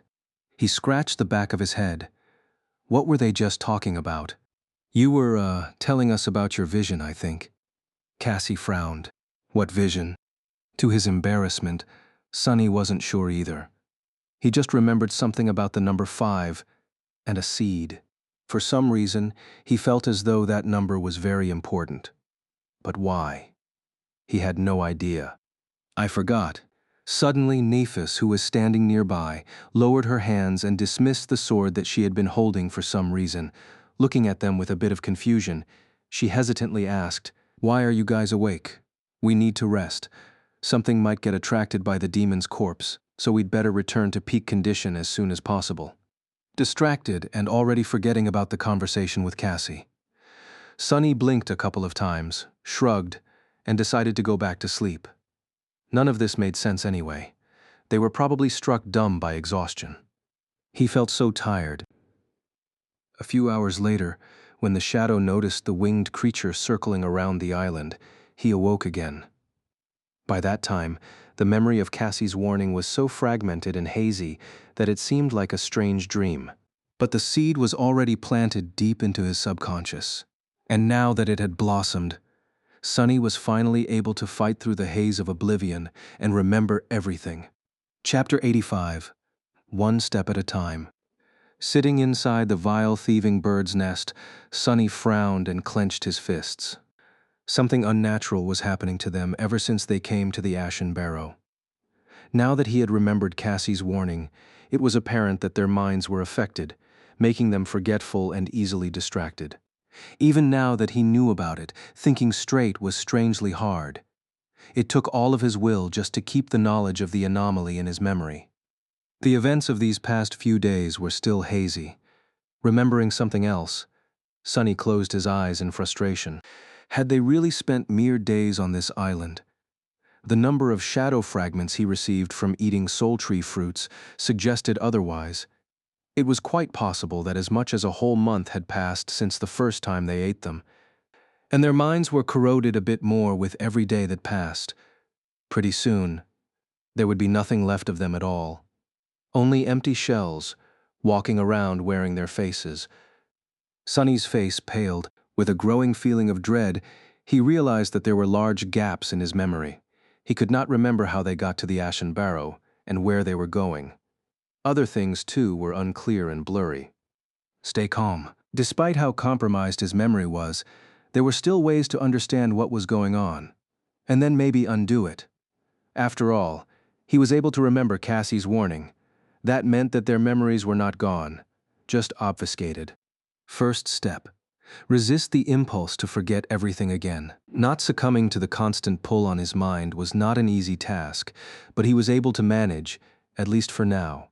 Second step. Try to understand the reason why you were able to remember these things. When Cassie begged him to remember the number 5, she must have already known that he would receive a new attribute. He had noticed the existence of the mysterious 5th attribute as the result, which triggered the frightening revelation. However, why was he able to not forget about the existence of the 5th attribute altogether? What made him so special? Cassie had even said that he was the only one who could do it. Why him, and not Changing Star? Sunny massaged his temples. Then a sudden realization came to him. Doubtless, one of the enchantments of the puppeteer's shroud was providing him with a small amount of resistance against mind attacks. That's why he was slightly less susceptible to the frightening forgetfulness that infected them on the Ashen Barrow. That was the reason why he had been the last one to agree to eat the miraculous fruits. Why he had often felt that things were wrong. He was also the only one who had managed to remember Cassie's warning, even if it took him a long time. Cassie knew about the puppeteer's shroud, and that's why she had chosen him instead of Nephis. Smart girl. So their warped state was the result of a mind attack. But who could attack them on this desolate island? The answer was pretty obvious. That damned tree. Looking down, Sonny felt cold sweat running down his back. The soul tree was in fact a colossal, ancient, and utterly horrifying nightmare creature. If he was right, then its power had to be simply unimaginable. He was afraid to even think about what its rank and class were. No wonder it was able to drain a whole area of the crimson labyrinth of all life. No wonder it was able to survive and thrive in this hellish place. Of all the horrors in this hell, it might have been the most terrifying. Finally, Sonny knew the reason why no other nightmare creature dared to approach the Ashen Barrow. Even monsters were afraid of the soul tree. Except for equally harrowing things that dwelled beneath the waves of the deep, dark sea. There was no way for them to destroy it. The soul tree was just too big, old, and powerful. For a moment, Sonny entertained the idea of setting it on fire, but quickly abandoned it. He would need a volcanic eruption or some sort of divine intervention to burn that colossus down. So what to do? After thinking for some time, Sonny decided not to be hasty and move forward one step at a time. First, he had to know the exact situation with his attributes. Summoning the runes, he tried once again to read the description of the hidden fifth attribute. The result was the same. He knew it was there, but could not remember what it was no matter how much he tried. Figures, confirming that it was still impossible for him to solve that mystery on his own. Sonny moved his attention to the Mark of Divinity. New runes appeared under its description. Mark of Divinity, Attribute Description. You bear a faint scent of divinity, as though someone briefly touched by it once, a long time ago. Mark of Divinity is ready to evolve. Proceed? Not wasting time. Sonny said yes. Immediately the name and the description of the attribute changed. The new runes read, Attribute, Spark of Divinity. Spark of Divinity, Attribute Description. Every fire starts from a spark. Somewhere deep within your soul, a radiant spark shines with divine light. He didn't feel any changes within himself. It seemed as though the question of whether or not he wanted to proceed was just a formality, and the attribute already evolved back when he had consumed the drop of ichor. My affiliation to divinity has increased. Neat. Although I'm not sure how it might be useful. Was that spark of divinity the reason why he was now able to see the inner workings of memories, as well as some other stuff like the shadows in his soul sea?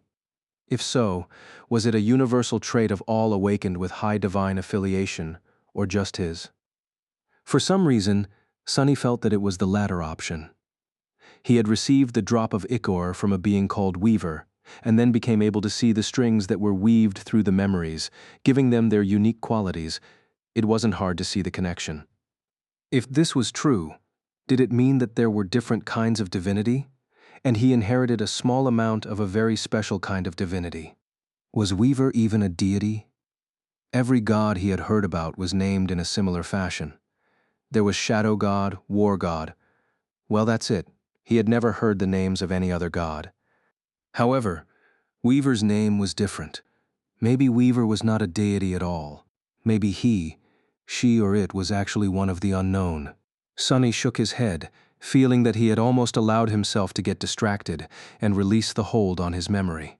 He could not allow himself to go on tangents now. Concentrating, he looked at his new attribute, Blood Weave. Blood Weave Attribute Description. You have inherited a part of Weaver's forbidden lineage. Your blood has been altered and imbued with odd tenacity, so he would be less likely to bleed out in the future. That was a very nice enhancement. However, it did not help Sonny with his current situation. It was time for the next step. It was early morning when Sonny descended from the soul tree. However, he didn't bring any fruit with him. Walking over to sleeping Cassie, he took her by the shoulders and gently shook her awake. The irony of how this situation mirrored the one where Cassie had told Sunny to remember the number 5 was not lost on him. The blind girl slowly came to her senses and turned to face him with a sleepy, confused expression. "Sunny, why are you up so early?" He hesitated, then said with a friendly smile, trying very hard to act as though everything was all right. "Actually, I didn't sleep at all this night." Cassie frowned. Luckily, she could not see the sorry state he was in, nor the dried blood on his face. "Really? Why?"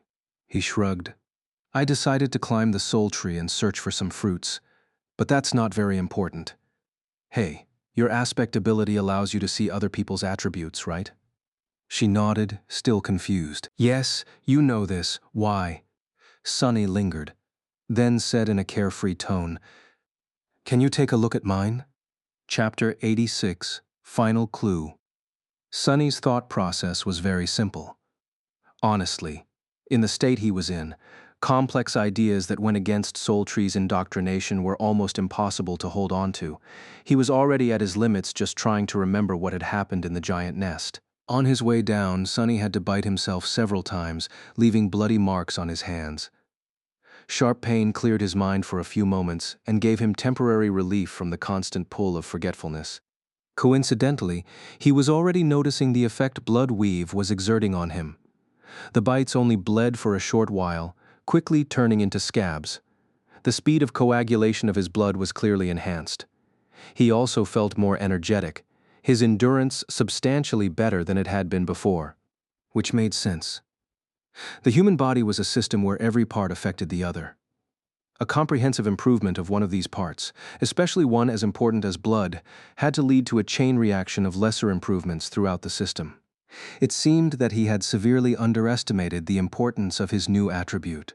"Focus, idiot. No tangents." Gritting his teeth, Sunny concentrated on the task. He wanted to use Cassie's aspect ability to learn the truth of the hidden attribute. Her sight was different from his. Sunny could only see the information provided by the runes because it was a default function of the spell. He simply accessed that information with his mind. Cassie's sight, however, came from her aspect. Thus, even if their minds were compromised, it should not have affected her ability to see other people's attributes. She also had a high affinity to revelations and fate. So, there was a high chance that Cassie would be able to succeed where he had failed. Finally reaching the ground, Sunny woke the blind girl up, and after a short conversation, mentioned the attributes. Then he carefully asked, "Can you take a look at mine?" Cassie was visibly confused by this question. "Can't you do it yourself?" Sunny smiled. "I can, but I think you'll be surprised when you see them." The blind girl hesitated, then shrugged.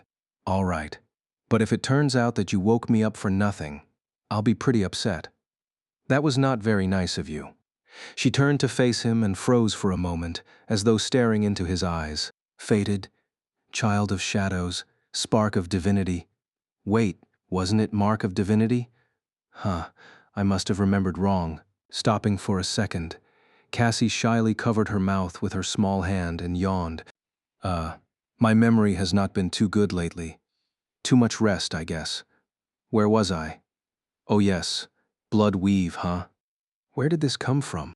Sunny forced a chuckle. "This thing? From an egg. Anyway, is there something else?" Cassie blinked a couple of times. "An egg? Well, if you say so." Usually, an appearance of a new attribute was not something one would gloss over. But in the state she was in, Cassie's attention span was severely reduced, and her mental capacity was clouded. She just frowned for a second, then forgot all about the discrepancy. Sunny's heart, meanwhile, was beating like it was going to explode with a fake smile frozen on his face. He waited for the blind girl's next words. They were going to decide whether or not he would be able to get to the bottom of things, and, therefore, find a way to rise from that bottom. With an absent-minded smile, Cassie said, "My mom makes the best eggs. What were we talking about, right? Your attributes. The last one is enthralled. Wait, where did this?" Knowing that there was very little time, Sunny hurriedly asked, "The description. What does the description say?" A bit of tension sipped into his voice. Startled by this intensity, Cassie didn't ask the same question again and simply said, "You've been mesmerized by the ancient fiend, soul-devouring tree, and are being turned into its thrall. Once the process is complete, there will be no escape." As soon as Sonny heard these words, it was as though heavy chains fell from his mind. Suddenly his memories returned in an avalanche, making him stagger. His eyes opened wide. Only now that he had fully recovered his memory did Sonny realize the extent to which his mental state was warped. How much of his true self was gone. How close he came to being completely obliterated without even knowing that a terrible monster was slowly devouring his mind. An extreme feeling of terror filled his heart. For a few moments, Sonny lost the ability to speak, covered in cold sweat and shaking. "See. Calm down. Calm down. It didn't happen. You stopped it. You're back. It didn't eat you." Slowly, he was able to get a grip on his feelings and achieve some semblance of composure. He came very close to the edge, but did not take the last step. He was still himself. It wasn't over yet. They still had a chance. Looking at Cassie, Sonny slowly exhaled and said, "Thank you." The blind girl smiled and raised her eyebrows. For what? She had already forgotten all about their conversation. Sonny was free from being mesmerized by the soul devourer, but Cassie was not. Her memory, mind, and thinking were still compromised, turning worse as they spoke. A pained smile appeared on Sonny's face. Struggling to keep his tone light and cheerful, he said, "For helping me out just now. Sorry about waking you up so early. Go back to sleep. I'll take it from here." Cassie hesitated for a few moments, then got distracted, and forgot that he was there at all. Yawning, the blind girl lay down and covered herself with her cloak. Soon she was asleep again, happy and blissfully ignorant of the fact that her days were numbered. Sonny watched her for a while, a grim expression on his face. Finally, he turned and walked away, thinking, "Over my dead body." Chapter 87. Plan of Escape. Nephis was still at the western edge of the island, gazing over the receding black waters. It seems as though she barely moved since the last time Sonny saw her. Looking at her with clear eyes, free from the most debilitating effects of being enthralled, he was able to notice things that he had not noticed before. Neph's hair was indeed longer. Back at the academy, it was short and usually parted to the side. Now silver strands were already long enough to cover her ears, hanging messily without their usual luster. Changing Star's face seemed much thinner, with dark circles under her eyes and a bleak, dull expression. Her usual confidence and energy were gone, replaced by exhausted stillness. She looked as though some unknown illness was consuming her from inside, slowly turning the once radiant girl into a pale shadow of her former self. Sonny suspected that he knew what that illness was. He had known for a long time that Nephis had a mysterious goal, and that her determination to achieve that goal was nothing short of frightening. That burning desire of hers, it seemed, was strong enough to resist even the enthrallment of the soul devourer. However, while the feelings remained, the actual memories were gone. Thus, Nephis had been left longing desperately for something that she did not know, with no way to understand the nature of her emotions or satiate them. This inner conflict was the reason for her terrible state. Coming closer, Sonny sat down and looked at Neph, wishing to see her striking gray eyes shine once again with unbreakable resolve. "Hey, Neph." She turned her head to him, not saying anything. Sonny gritted his teeth, feeling dark anger blossoming in his heart. "That loathsome tree. I have something to tell you." Trying to stay calm and not miss anything, he told Nephis everything that he had found out. He told her about his trip to the upper parts of the soul tree, the giant nest he had discovered, the vile thieving bird's spawn and how he had killed it, the strange memory with no rank and type, the new attribute he had received and the hidden one he had accidentally discovered. Finally, Sonny told her about the nature of that attribute, the true nature of the soul devourer, how long they had been on the island, and what they had forgotten. When he finished, Changing Star's expression didn't change one bit. Looking away, she simply said, "I see." Sonny blinked. "I see? I see? That's all you have to say?" She glanced at him and smiled darkly. "What do you want me to say?" He gaped at her and clenched his fists. Wow, how horrible. Good job, Sunny. Say something at least. Is it so hard to behave like a human? She turned away, not answering. Sunny stared at her for several seconds, then said in a tired, defeated voice, I don't know what to do. Tell me what to do, Neff.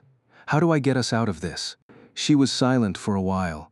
Sunny almost assumed that Changing Star had already forgotten everything that he had told her, but then he noticed sparks of white radiance dancing in the depths of her eyes. Nephis had activated her aspect ability, using pain to stay lucid for as long as possible. Finally, she looked at the retreating dark sea and said, We need to build a boat. Sunny blinked. What? Changing Star sighed and turned her face to look at him. We've been here, on this island, for many weeks. Our minds are slowly being erased by the soul tree, turning us into its slaves, forever. However, the process is not complete. He nodded, listening. What thoughts did the soul tree put in our heads that it is benevolent and great, that its fruits are desirable, and that we shouldn't leave the island staying as close to it as possible? The first two commands make perfect sense. The third, however, is not so simple. Nephis gestured at the vast expanse of black water. From that third command, we can deduce that the effect of the soul tree's enthrallment weakens with range, and that if we put enough distance between ourselves and the tree, it will be broken. Sunny's face brightened when he understood Neff's logic. So there was a way. They just had to leave the Ashen Barrow and flee, not looking back until the Soul Devourer's brand was gone from their souls. However, but why a boat? Why not just run away on foot? Changing Star lowered her head and said quietly, We'll never make it to the castle on foot. We'll just die. I was too arrogant before to think well. It doesn't matter now. It will take many months to go around the crater through the labyrinth, especially now that we don't have the echo.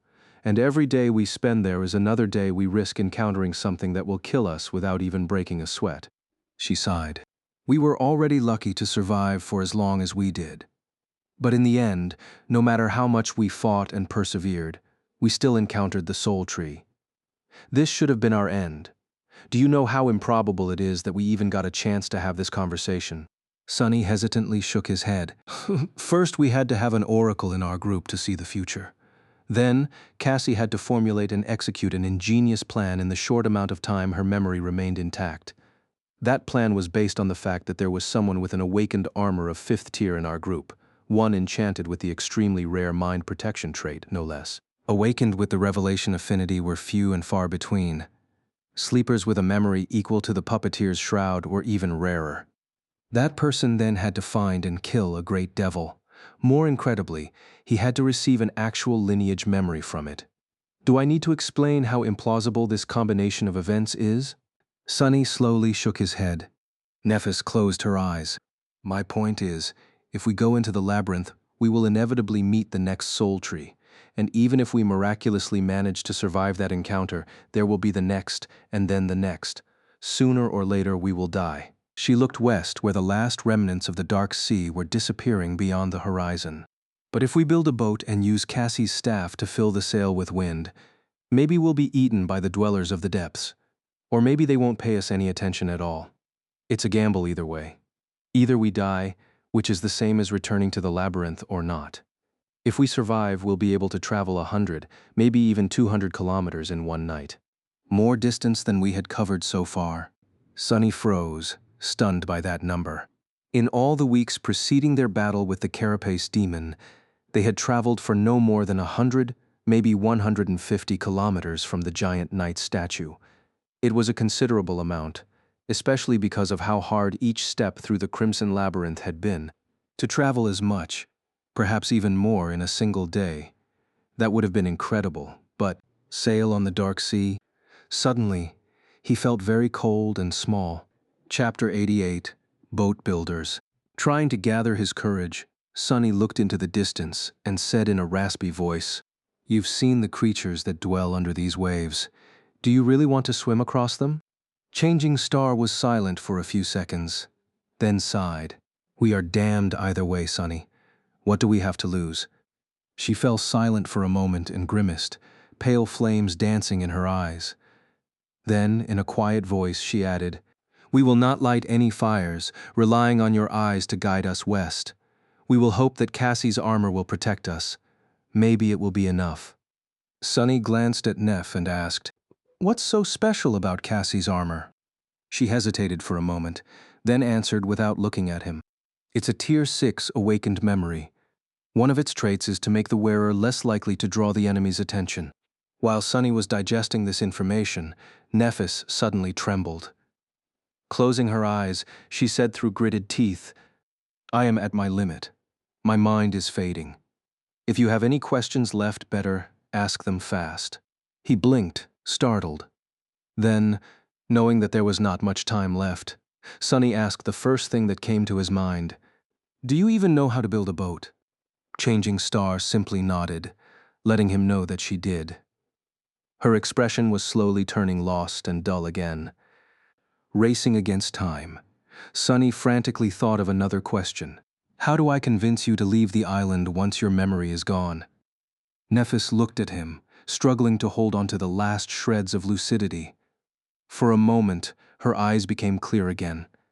White flames ignited in their depths, illuminating her pale, beautiful face. "Aster, Song, Veil. Say those words to me, and I will listen." Starting to lose the grip on her thoughts, she turned away and added after a short pause, her voice steady and even, "If anything happens, take Cassie and flee. Don't. Then, the light in her eyes slowly dimmed, and soon, Changing Star was staring west once again, all memory of their conversation gone from her mind. Sunny sat by her side for some time, waiting. After a while, he shifted a little and said, "Hey, Neff." She turned to him, her face bleak and full of confusion. "Sunny?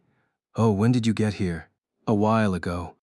Then, he smiled and said in a carefree tone, "Hey, can I ask you something? Do you know how to build a boat?" Nephis was very surprised by his question, but eventually agreed to help him. Sunny didn't tell her why exactly he wanted to build a boat, dodging the questions with practiced finesse. His flaw was not making things easy, but with the state Neff was in, persuading her was not very hard. Manipulating her felt a little strange, but explaining everything once again would have taken too much time. Not to mention that he wasn't sure that it would work again. And there was not much time left. With every hour, their condition worsened. Even Sunny was having trouble keeping his lucidity intact. Every time he felt that his mind was beginning to slip, he had to inflict pain on himself to get a few moments of reprieve. Even so, his thoughts were slow and fragile. Keeping them together was taking a heavy toll on him. They had to flee the island as soon as possible. Sunny was determined to be ready by the time the dark sea returned. Turning away from Nephis to not let her see the pained expression on his face, Sunny bit his hand once again. Feeling the bitter taste of blood on his tongue, he let the wave of pain clear his mind and blinked, amused at the irony of the situation. He was gnawing on himself to prevent himself from being eaten. What a funny contradiction. Hiding his bleeding hand behind his back, Sunny turned to Neff and asked, "So how are we going to make the boat?"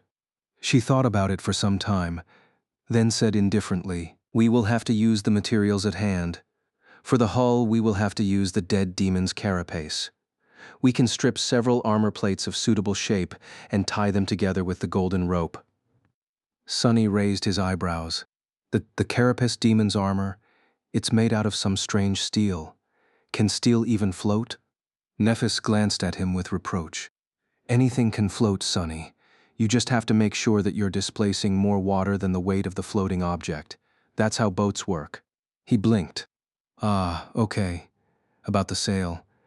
I think we can ask Cassie to lend us her cloak. What do you think?" Changing Star gave him a strange look. "I mean, yes, I still don't understand what got you so excited about boat building, but I'm sure she'll be willing to help you out with this, passion project." Sunny smiled. "Great. Let's go butcher the demon then." A strange sentence to say with a smile, but not the strangest one he had to say to convince Neff to help him. A few minutes later, they reached the giant carcass of the carapace demon. It was towering above them like a small hill of polished metal. After that first day when the strange winged abominations had circled around the island for several hours, never daring to approach, Nothing else had shown up to lay claim to the fearsome creature's meat. As the result, the carcass was largely intact. Strangely, the demon's corpse had not begun to rot. Only the metal of its carapace slowly deteriorated, losing its luster and shine, then turning less and less durable. By now, its surface was marred by large patches of rust. Nephis climbed up on top of the carcass and walked from side to side, looking under her feet. Then, she gestured at several spots. These curved plates will be perfect if we can fit them together tight enough. Each one is long enough to form the entirety of the hull, leaving enough space for the three of us to sit side by side. Sonny had no knowledge of shipbuilding, so he decided to trust her judgment. Looking up from the ground, he asked, "What about the mast?" Changing Star scowled. "That I will have to think about." Sonny smiled. "All right. While you're thinking, I'll go fetch Cassie to keep you company." Chapter 89, Demon's Bones. Sonny had a lot to do before the sunset. The parts of the plan spun in his head, making it ache. He had to constantly remain focused, straining his will to its limits, just to keep himself from forgetting everything. When it was not enough, he had to use pain to augment his concentration. His hands and arms were covered in ghastly bite marks.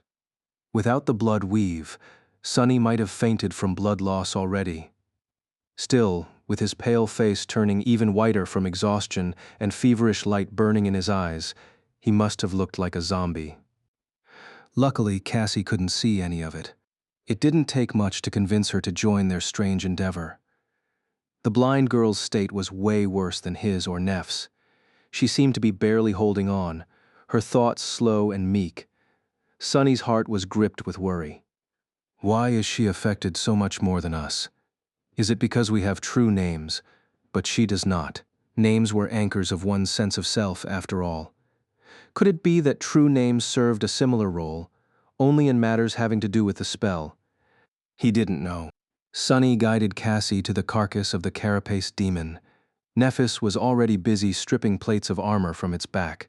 Her silver sword was seemingly able to cut through the deteriorated metal, making the task not as hard as he had been afraid of. Gently sitting the blind girl down in a spot where Neph could see her, he climbed atop the dead demon and evaluated the progress of Changing Star's work. She looked at him with a frown. "Aren't you going to help? This was your idea after all." Sonny shrugged. "Maybe later. You seem to be enjoying yourself anyway. Some people might say that it's a fun little project to chase the boredom away, right?" She blinked a couple of times, then said, "I guess." Sonny nodded a couple of times, looking down at the spots where, stripped of armor plates, the demon's flesh was laid bare. The azure blood had coagulated, turning it dark and as hard as stone. Here and there, though, white layers of fat remained in pristine condition. "Actually, I have another project in mind." Nephis raised an eyebrow. "Oh, really?" Sonny summoned his sword and stepped closer to the gap in the creature's armor. "Yeah, I want to make a candle." Saying those words, he began to cut, separating the fat from the hardened muscle tissue. Neff blinked a few times and then looked at Cassie. "Hey, Kaz, has Sonny lost his mind?" The blind girl perked up at the sound of her name. "Huh? I'm not sure.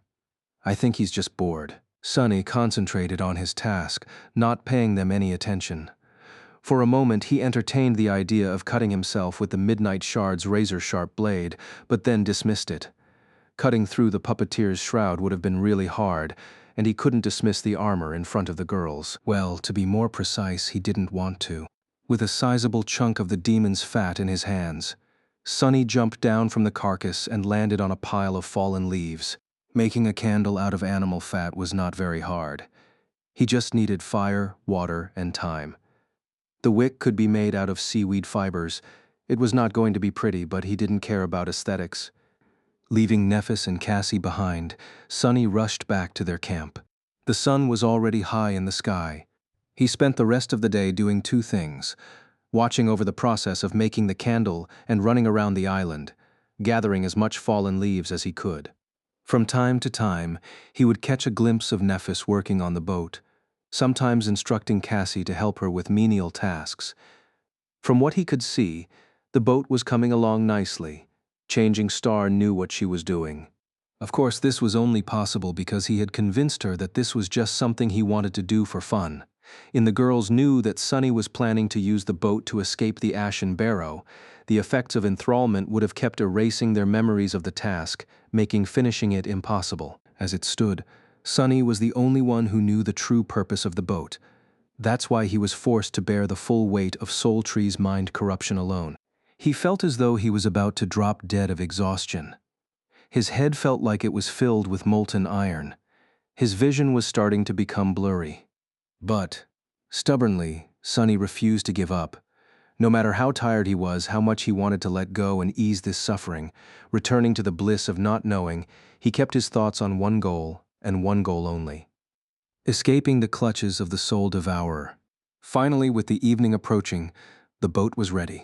Looking like a walking corpse, Sunny slowly approached the demon's carcass, which was now cut open and sliced apart.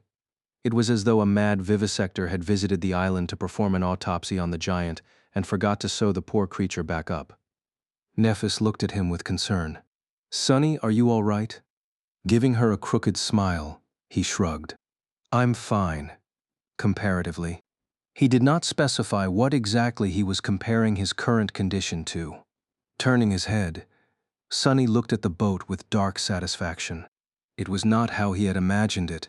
The hull was made out of curved plates of polished metal, with sharp spikes protruding from them in all directions. The plates were held together by the golden rope that was tied tightly around them. Changing Star had managed to make the gaps between the different parts of the hull so thin that no water could sip through. The mast was made out of the demon's spine and ribs, with Cassie's enchanted cloak hanged on them to serve as the sail. There was even a steering oar fashioned out of the tip of the giant's scythe. He had expected to see a makeshift raft, but what met him was an actual vessel. Yes, it looked crude, but also strong, eerily macabre, and strangely impressive.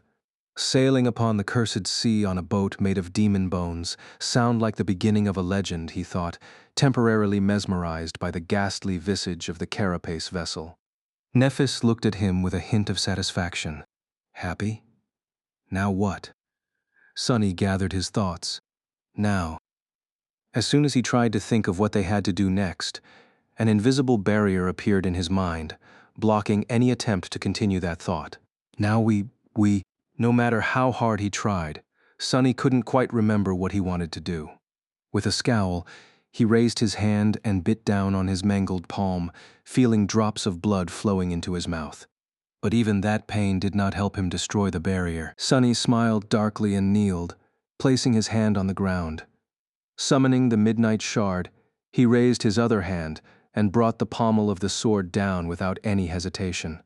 As the brittle bones of his ring finger shattered from the powerful strike, a wave of agony washed over his mind, obliterating the adamantine barrier. Now we get the hell out of here. Chapter 90. Nightfall. Nephis stared at Sunny, shocked by his sudden act of self-mutilation. Hissing through gritted teeth, he dismissed the midnight shard and slowly rose back to his feet. Ah, crap, that really hurts. His poor finger was red and swollen, pulsating with sharp pain. It was unmistakably broken. Sunny was so full of self-pity that he wanted to cry. Why am I so unlucky? First that nightmare in the nest, now this. How come no one else is suffering? Just me. He conveniently decided to forget that Changing Star had been literally torturing herself for weeks, and that due to her blindness, Cassie was always covered in bruises. Hearing his pained voice, the blind girl turned her head and asked, "Sunny, what happened?" He grimaced and tried to smile. "Ah, it's nothing serious, really. I just sort of smashed my hand a bit." Nephis opened her mouth to say something, but he hurriedly interrupted whatever she wanted to say. "Anyway, Neph, can you help me drag this gruesome masterpiece of yours to the edge of the island?" At this point, one wrong question could make things very complicated. He didn't want to reveal the true purpose of his actions until the last moment. That way, he would have more leeway in how to deal with problems should any arise. Changing Star hesitated. A few seconds later, she shrugged, looking at him with a concerned frown. "Are you sure you're okay, Sunny?" He forced a smile. "I will be if you help me." Giving up, She shook her head and walked over to the front of the boat. Sunny turned to Cassie. "We're off, Cass. Wait here for a bit, all right? I'll come get you soon." She lingered, as though not quite understanding his words, then answered with an uncertain expression. Okay." Sunny raised his healthy hand to grip her shoulder, then hesitated and turned away with a dark look in his eyes. Enduring the pain, he walked toward the boat. "Hold on a little more, Cassie. It will be over soon, I promise." The night was already approaching. Sunny and Nephis dragged the boat across the island, pulling it as oxen yoked to a wagon. The ashen sand was not the most difficult of terrains, but the spikes on the strange vessel's hull were making the task harder. Thankfully, the boat was lighter than it looked. Sunny knew that the alloy of the demon's carapace was extremely light from his experience with the Midnight Shard, which was forged from the same lustrous metal. If he were to believe the sword's description, this miraculous alloy came from a shard of a fallen star. Whether this omen was good or bad, he didn't know.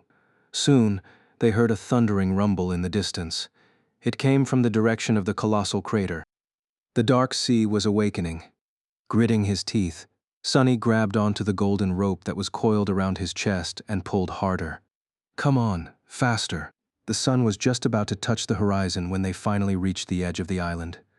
Falling to his knees, Sunny released the rope and gasped for air, his chest rising and falling frantically.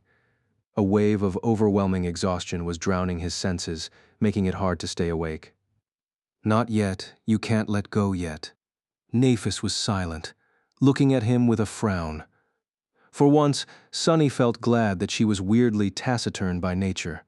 Gathering his strength, he stood up and glanced at the darkening sky. Time was running out. Turning to Neph, he strained his parched throat and said in a raspy voice, "I'll explain everything once Cassie is here. Don't go anywhere until I bring her, all right? Please." Changing Star stared at him for a few seconds, then shrugged with indifference and didn't say anything. "I'll take it as a yes."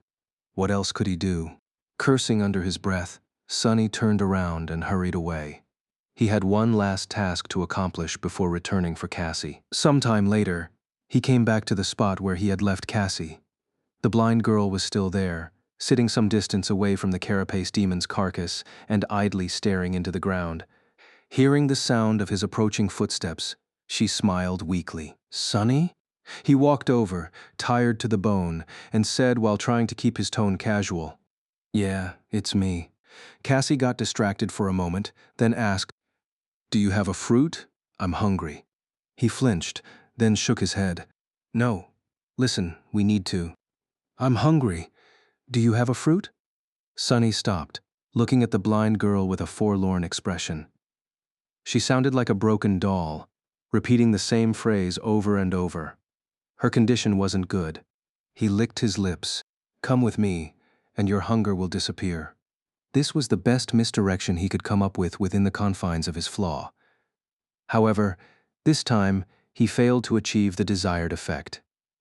Cassie smiled and said, "Really? You'll take me to the fruits?" Due to his exhaustion and the debilitating effect of the enthrallment, Sunny got distracted for a moment and failed to control the flaw. Without realizing it, he opened his mouth and said, "No." Cassie pouted and lowered her head. "That's not nice, Sunny. Why did you lie to me?" Still reeling from his mistake, Sunny missed the moment and made things even worse, turning a small oversight into a real problem. "Because I want to take you away from this cursed island." As soon as the words left his mouth, Sunny froze and opened his eyes wide, refusing to believe that he had just messed up that bad. However, the damage was already done. Cassie turned to him with a deep scowl. "Take me away, but I don't want to leave. Why would I leave the soul tree?" Sunny silently cursed and shouted, abandoning any attempt to control himself. "Because that thing is evil. It's pure goddamn nightmare. Come on, let's go." Grabbing her hand, he tried to pull the delicate girl away, but she resisted with surprising strength. "Let go of me, you jerk." Cassie managed to rip her hand away from his grip and flinched back, looking at Sunny with anger. "I said I don't want to go. You're acting strange, Sunny. Stop, please." Sunny froze, not knowing what to do. This island is our home. It's so nice here, with the three of us together. Why do you want to leave? He lingered, struggling to do what he knew had to be done. Finally, Sonny gritted his teeth and said, "Because it's 5, remember. I'm sorry, Cassie." Then, he lunged forward and violently grabbed the blind girl, easily suppressing her resistance. "What are you doing? Stop, help, help, Neff." Throwing her over his shoulder, Sonny turned around and ran toward the edge of the island. Cassie resisted desperately, using her small fists to pummel his back with a rain of punches. Despite the fact that she had never taken part in battles against the nightmare creatures of the Forgotten Shore, she still was considerably stronger than a normal person. All those soul shards Changing Star had shared with her gave Cassie enough strength to make Sonny feel every strike. It wasn't enough to seriously injure him, but more than enough to hurt like hell. "I'm sorry. I'm really sorry, Cassie." Deeply disturbed, Sonny tried to block out Cassie's desperate screams and rushed to the boat. His forehead was covered in cold sweat. As the last glimmers of light were disappearing from the sky, he finally returned to the edge of the island. The ghastly boat was silently standing on the sand, just a few meters away from the restless black water. Changing Star was resting just in front of it, raising her head to look at the source of the commotion. "Neff, help! Sonny has gone crazy." Neffis slowly rose to her feet, her indifferent expression radiating coldness. She slightly outstretched one hand. "Scrap.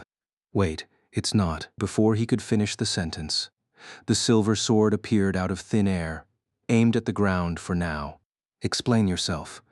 Changing Star's voice was even and calm, but Sonny could feel the hidden threat in it. Suddenly he saw her in a new light, or rather in an old one. As a potential enemy, the idea of facing off against Neffis sent chills running down his spine. He had almost forgotten the feeling he got back in the academy, watching her wipe the floor with most of the sleepers in their batch. He had forgotten that she too was a monster. Chapter 91, Escape. Licking his lips, Sonny cautiously said, "It's not as you think, Neff. We've been caught in a trap by the Soul Tree. It's not benevolent. It's not protecting us. In fact, it's doing the opposite. If we don't leave this island, we'll become its slaves, forever. Or until it finds someone stronger and devours us." She tilted her head and looked at him with an unreadable expression. "Come on, Nefis. Remember, we've talked about this already. This whole thing was your idea to begin with." For a moment he thought that his words had awoken the stolen memories in her mind, but her response shattered those hopes into pieces. "Leave the great tree, you have really lost your mind." Curses. Changing Star raised her sword and said in a tone that made Sonny tremble, "Let Cassie go, now." He hesitated, thinking about the best course of action. Then, he carefully placed the blind girl on the ground. "All right, I did. See, now listen to me. I have something very important to tell you." Before he was done speaking, Neffis disappeared from his view. Realizing that he was about to be attacked, Sonny prepared to defend himself. However, a moment later, he was already lying on the ground, the tip of the silver sword pressed against his throat. Changing Star was standing above him, pale lights burning in her eyes. Well, that was embarrassing. All his training, all the experience he had won in countless bloody battles, all the power he had gained, Sonny had really thought that he stood a decent chance of standing his ground in a fight against Neffis, maybe even reaching a tie. But in the end, he had only lasted a second. One would be tempted to call this shameful display a premature capitulation. "Nice one, idiot. Now stop fooling around and focus." Feeling the cold steel touching his skin, Sonny tried to move as little as possible. He was pretty sure that Changing Star wouldn't just kill him in cold blood, but it was still better to not give her any reasons to do something drastic. After all, Neff's mind was not all there. Looking up at her cold, indifferent face, Sonny strained his vocal cords and shouted in exasperation, "Aster Song Vale." Neffis's hand trembled, making a drop of blood roll down his neck. Her eyes opened wide, full of surprise and shock. Then a dark expression appeared on her face. Pressing slightly on the sword, she took a step forward and pierced him with a burning gaze. When she spoke, her voice was trembling with suppressed emotions. How? How do you know these names? Who are you? Sunny blinked, equally as surprised by her reaction. He had thought that these weird words were just a part of some code to jog her memory awake, but as it turned out, they were not. Aster, song, veil, what the hell does it mean? What can make Nephis lose her cool? It has to be something important. Trying to stay as still as possible, he cautiously glanced at the blade of the sword and honestly answered, I didn't even know that these were names. It's just what you told me to tell you in case you forget what had to be done. You said if I tell you this, you'll listen to me. Nephis stared at him, a shadow of doubt appearing on her face for a split second. It was gone almost instantly, replaced by grim determination. Gritting her teeth, she snarled, Which domain do you belong to? Sunny had no clue what she wanted him to say, so he just asked, What's a domain? She grinned, a maniacal glimmer appearing in her eyes. This was very unlike calm, composed Nephis. If Sunny didn't know better, he would think that a completely different person was standing in front of him, a person that was much more unpredictable and dangerous. Meanwhile, Neph said, Don't pretend to. Suddenly she stumbled, then frowned. It seemed as though Sunny's question touched something in Changing Star's mind, causing a chain reaction. A few seconds passed, each turning her frown deeper. Slowly, the familiar poised calmness returned to her eyes.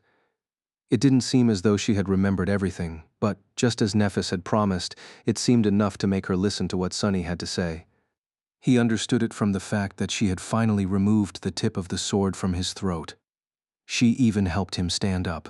Looking at Sunny with a strange expression, she then said, I really told you those words? Rubbing his slightly cut neck, he simply nodded. Blood Weave was already busy repairing the damage to his skin. Nephis looked down, then closed her eyes for a few moments. When she opened them again, they were full of resolve. What do I need to do?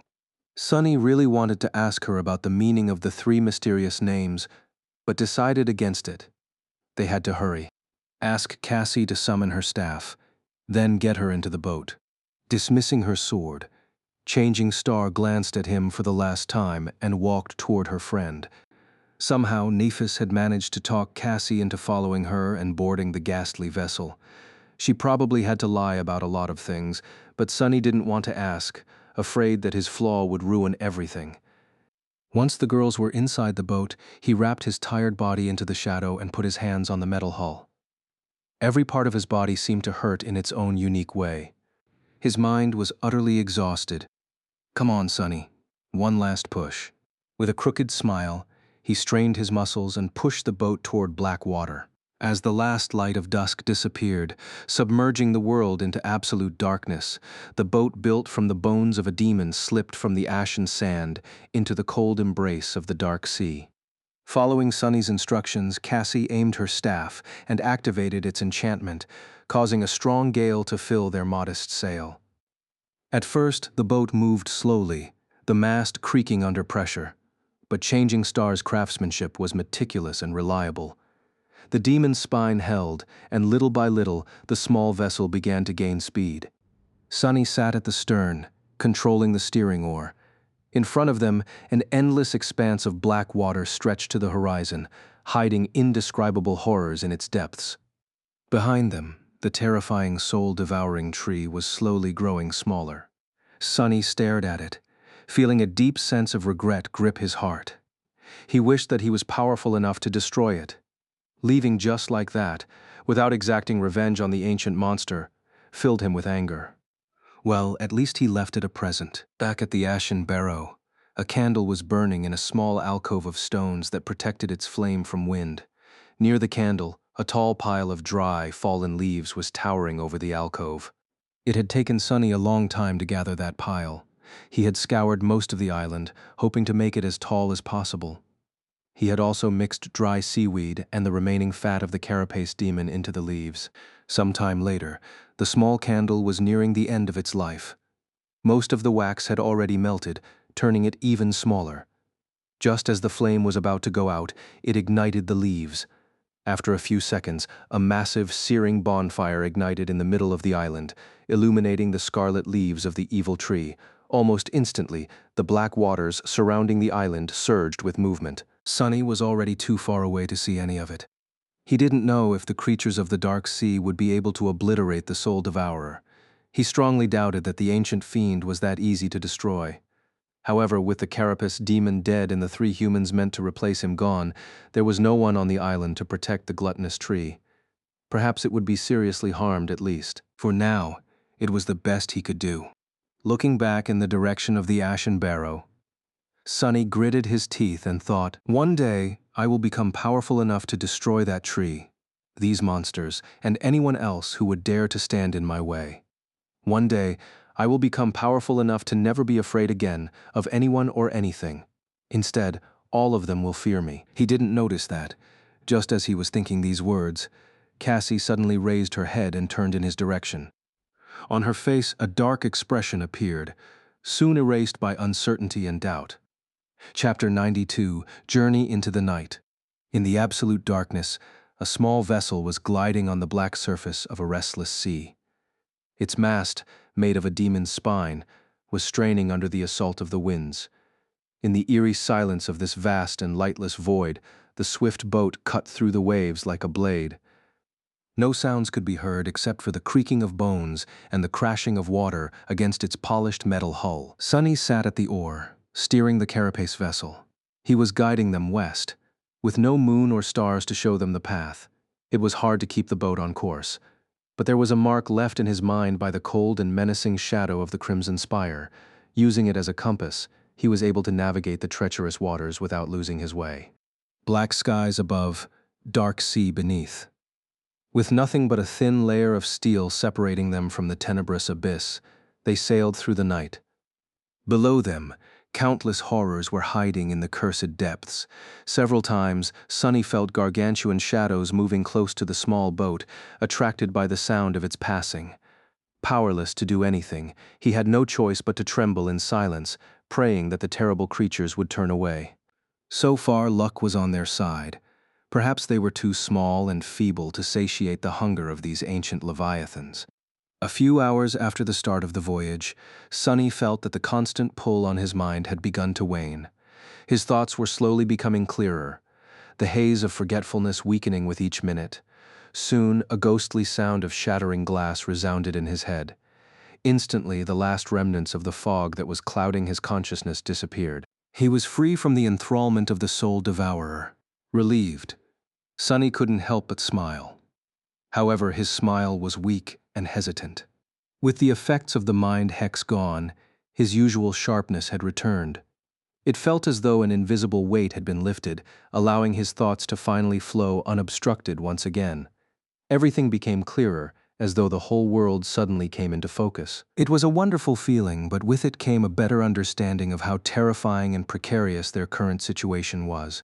They were quite literally balancing on the edge of a hungry abyss, their lives relying on nothing but capricious fortune. The decision to venture into the dark expanse of the cursed sea on a makeshift boat was pure insanity. But then again, there was nothing sane about the forgotten shore to begin with. In this desolate hell, the craziest choice was sometimes the best one you had. Gritting his teeth, Sunny held the oar and stared into the darkness. A few minutes later, Cassie suddenly shifted, making the boat gently sway.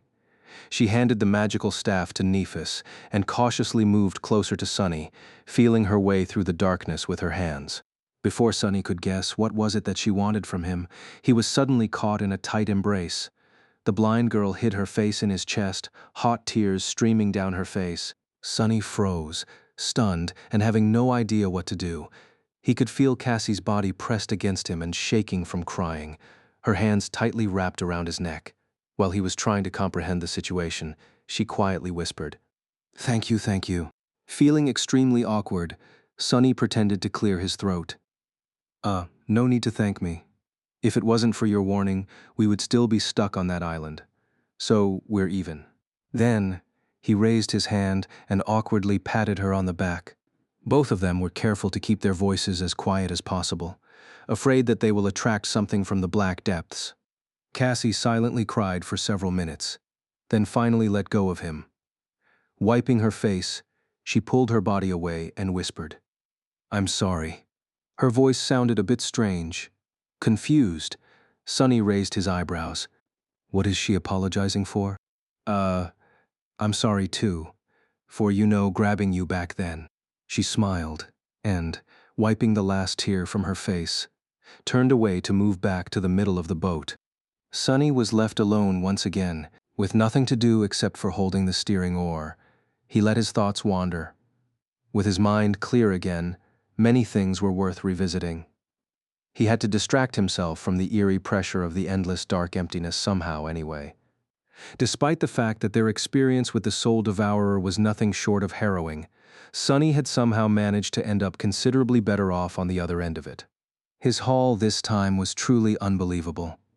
He had received an amazing new weapon, no less than 100 shadow fragments, and 2 new attributes. Spark of Divinity was a real improvement over its previous version. The ability to perceive the inner structure of memories alone opened a whole new horizon of possibilities. However, he was more interested in the mysterious blood weave. Somehow, Sonny felt that he had severely underestimated the uniqueness and importance of that attribute. Its origins, too, were covered in a veil of secrets. Who was that weaver whose ichor he had consumed? Who were the unknown that even the spell was reluctant to mention? What was their connection to the gods? Why were the type and rank of the initial memory he had received from the vile thieving bird's spawn left empty? How was it even possible for a memory to give an awakened new attributes? That last question guided him to think of something else.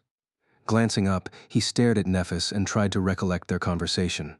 Looking back, she had revealed a lot of things that he had failed to notice in the moment. First of all, Sonny now knew that Cassie's enchanted armor, which had been given to her by Changing Star, was an awakened memory of the 6th tier. That meant that it came from an awakened terror, a nightmare creature 1 class above Mountain King, that he himself had killed in his first nightmare. The secret of how Changing Star had managed to earn her true name was now 1 step closer to being revealed. Chapter 93, Blackwater. Apparently, as far as accomplishing the impossible went, Nephis had outdone even Sonny. An aspirant triumphing over an awakened tyrant was already unbelievable enough, but killing an awakened terror gave the word unbelievable a whole new meaning. No wonder her aspect ability is so versatile. Now, he was almost sure that Changing Star's aspect was of the divine rank, just like his. That would explain why she was able to both heal and destroy with her strange and formidable powers, a combination as rare as his own shadow control. What's the probability of 2 sleepers with divine aspects ending up so close to each other in the dream realm? Close to 0. It seemed like the unpredictable fated attribute had twisted the strings of fate once again. Sonny felt shivers running down his spine.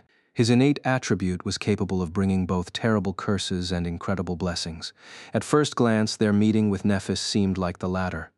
But if it was truly the result of fated manipulating destiny, it could turn out to be the worst of calamities in the end.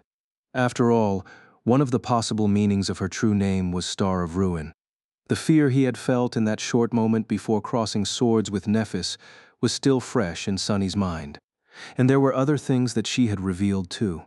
She apparently knew something about the drop of Ichar, being that she had called it a lineage memory, without batting an eye. That suggested that Nephis knew much more about the spell than Sonny and the rest of the public did. It seemed as though there were secrets in the upper echelons of Awakened that they didn't want anyone else to know. The 3 mysterious names she had told him might have been another of these secrets. And that last word she used, asking which domain he belonged to. What were these domains? So many questions. Sonny spent many hours pondering them, as well as going over all the information about the forgotten shore he had gathered. The carapace boat flew over the dark water, drawing closer and closer to the western horizon. Soon he felt that the night was already drawing its last breaths. The light of hope ignited in Sonny's heart. However, this was when their luck had finally run out. The disaster came unexpected, violently throwing them into a void of confusion. This time, Sonny had not felt anything approaching the boat.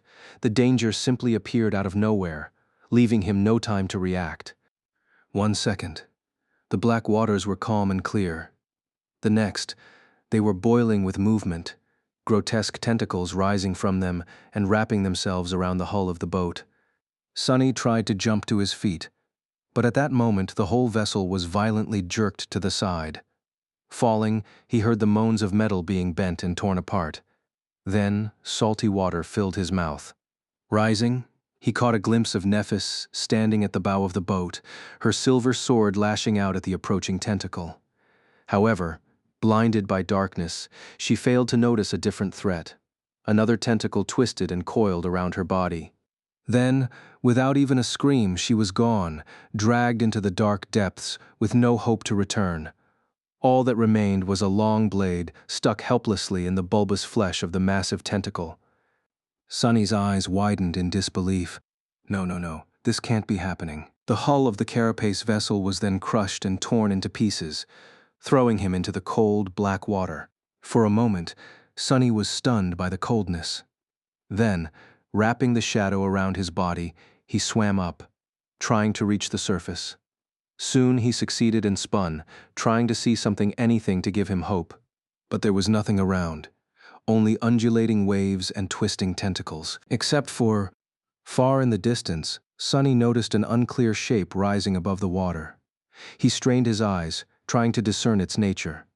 Then his heart skipped a beat. A few hundred meters away, a giant stone hand towered above the surface of the sea, its palm opened as though trying to embrace the sky. It was slender and delicate, carved by the unknown sculptor with almost inhuman skill. If Sonny didn't know better, he would have thought that the hand belonged to a living, breathing being. But all of this didn't matter right now. All that mattered was that he had a chance to survive. Straining every muscle in his body, Sonny dodged a twisting tentacle and swam toward the hand, moving as fast as he could. But then he suddenly stopped and looked back. Misshapen pieces of metal and bone, all that remained of their boat, were floating on the surface of the dark sea. He had seen Neff being pulled under the water by the tentacles of the unknown creature, but Cassie, clad in her enchanted attention-repelling tunic, had a chance to escape. He couldn't just leave without at least trying to find her. Or can I? A dark thought appeared in Sonny's mind. After all, his own survival was the only thing that really mattered.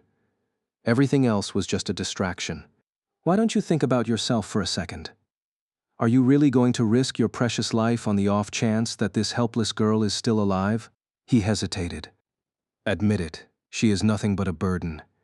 You always knew that one day she was going to drag you down. Yes, he did, but what? You're going to die, fool. Turn around and flee now. Why was he even hesitating? This was his chance to escape. His only chance, perhaps. He had to survive. Feeling an almost unbearable feeling of regret filling his chest, Sonny slowly inhaled. Then he gritted his teeth and dove down, heading back to the spot where their boat had been destroyed. What are you doing? Have you lost your mind? He couldn't see in the black water, but his shadow sense was still somewhat effective. He had a chance to feel Cassie's presence, at least if she wasn't already dead and dragged to the bottom of this cursed abyss. You fool! How is she worth it? Why are you doing this? Grimacing, he forced his annoying inner voice to shut up. In his mind, the answer was clear. Because I want to. Chapter 94. Battle in the Depths. Because he wanted to. For once, Sonny's heart wasn't full of fear and despair. Instead, it was filled with defiant indignation. He was tired of bending under the pressure of the world, furtively clutching to the tiniest glimmers of hope, always afraid, always willing to do anything, abandon anything, just to survive for another day. It wasn't enough anymore. He wanted to make the world bend to his wishes instead. He wanted to live like a human being instead of an animal. In these past months, Sonny had changed without even noticing. Somehow he had grown unsatisfied with his previous way of life, one where his sole goal of survival at all cost overshadowed everything else. Whether he lives or dies had always been the only thing that mattered. But now, how he lived mattered more. What was the point of having no master if he lived like a slave? Gritting his teeth, Sonny dove into the dark abyss. The cold water embraced him like a burial shroud. He couldn't see in this cursed blackness, relying only on his shadow sense for guidance. Salt sipped into the bite marks on his hands and the cut on his neck, making them burn. Not paying the agony any attention, Sonny used his considerable strength to propel himself deeper and deeper into the darkness. He could feel the giant tentacles moving in the water around him, pulling the pieces of the carapace boat into the gargantuan maw that was hiding somewhere far below. Once or twice, he had to desperately twist his body to avoid being touched by one of them. But still, no sign of Cassie. His lungs were starting to burn. Sonny dove deeper. At this depth, the water pressure was starting to affect his movements, making each stroke feel heavier. Even with his body enhanced by the shadow, there was a limit to how much it could withstand. Sonny suspected that without the blood weave, he would have suffocated a long time ago. What's worse, he felt as though he was getting closer and closer to the actual body of the unknown horror that had destroyed their vessel. He still couldn't sense its massive shape, but judging by the girth of the tentacles that surrounded him, the monster couldn't have been far. And then, Sonny finally noticed something. A short distance away from him, a small shadow was struggling against a much larger and ferocious one. "Cassie?"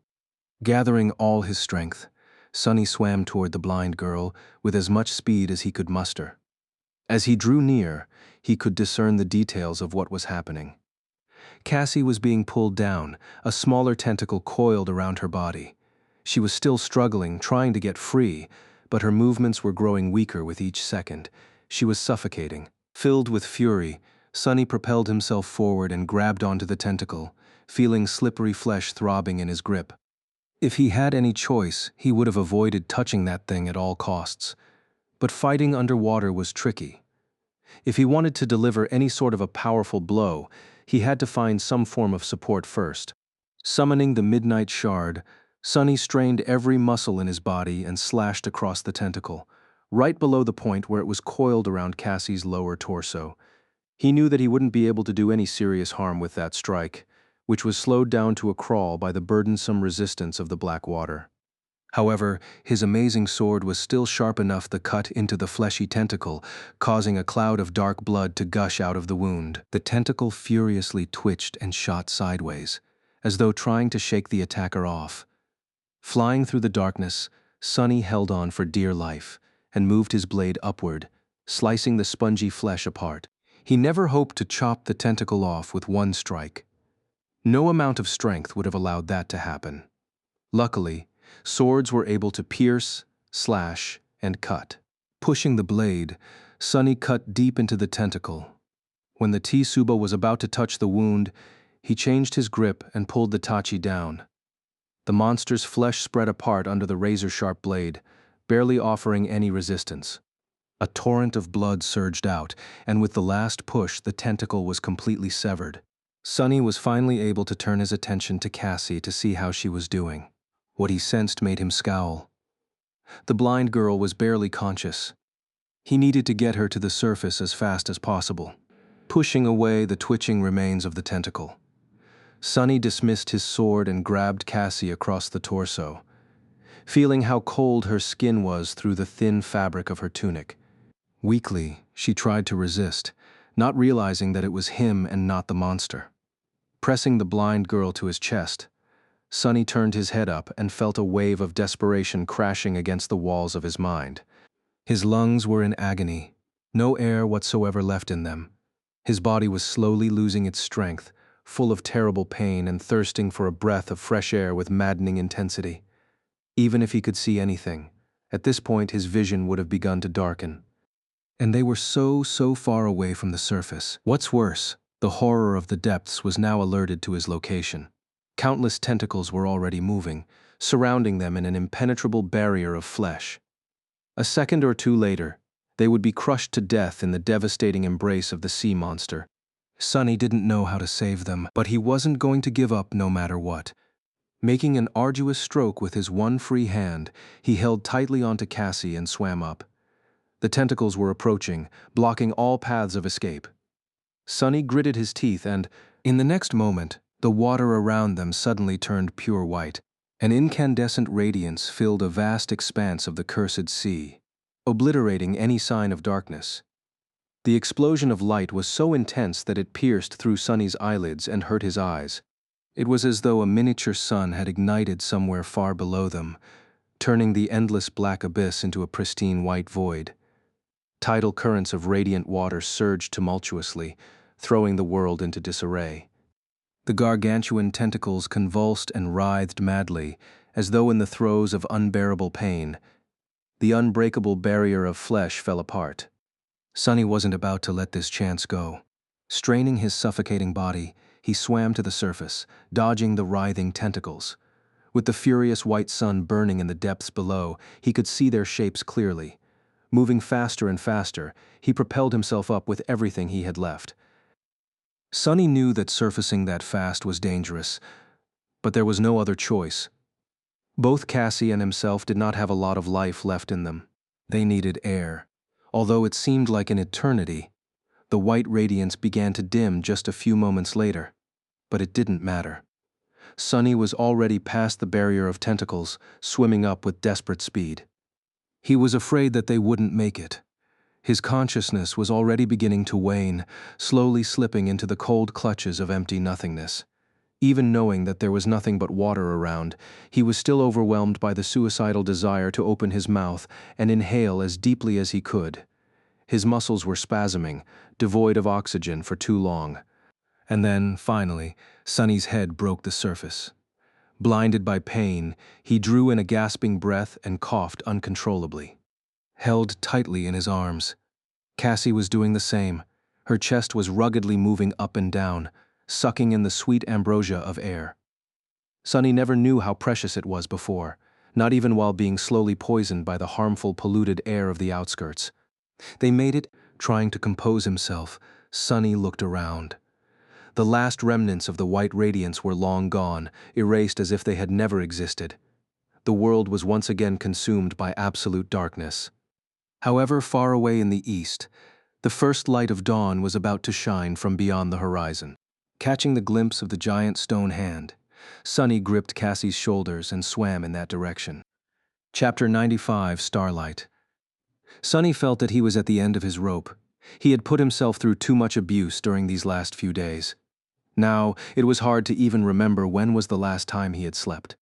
A day before climbing the soul-devouring tree in search of a special fruit, perhaps. Since then, he had lived through the harrowing torture of the blood-weave transformation.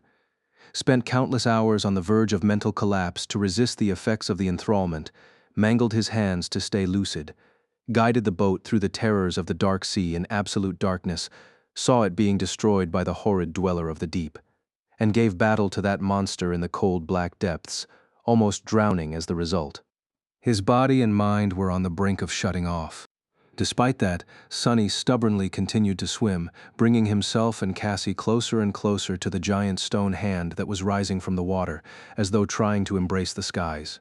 The dark sea was surging around him, still reeling from the effects of the light explosion that had rocked it some time earlier. Tall waves were threatening to drown the two sleepers, throwing them around like toys. Struggling against them was a hard task. And still he persisted. The dawn was drawing close, but for now there was still nothing but cold darkness and danger all around them. Any second, something could rise from the depths of the abyss and put an end to their desperate attempt to save themselves. At least the tentacles were gone, perhaps scared away by the pain of being exposed to the searing light.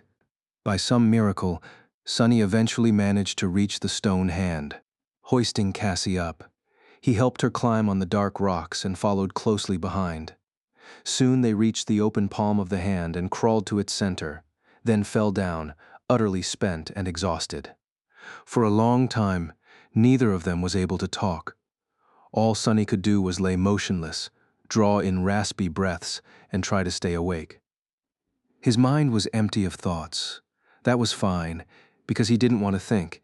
If he did, he would be forced to remember what had happened to. Shut up. What was the point of remembering? He couldn't change anything.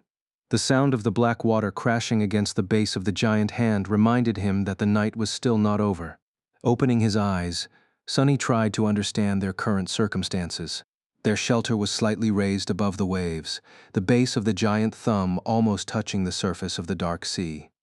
The palm was not very spacious, roughly half the size of the circular platform that had saved his life on his first day on the forgotten shore.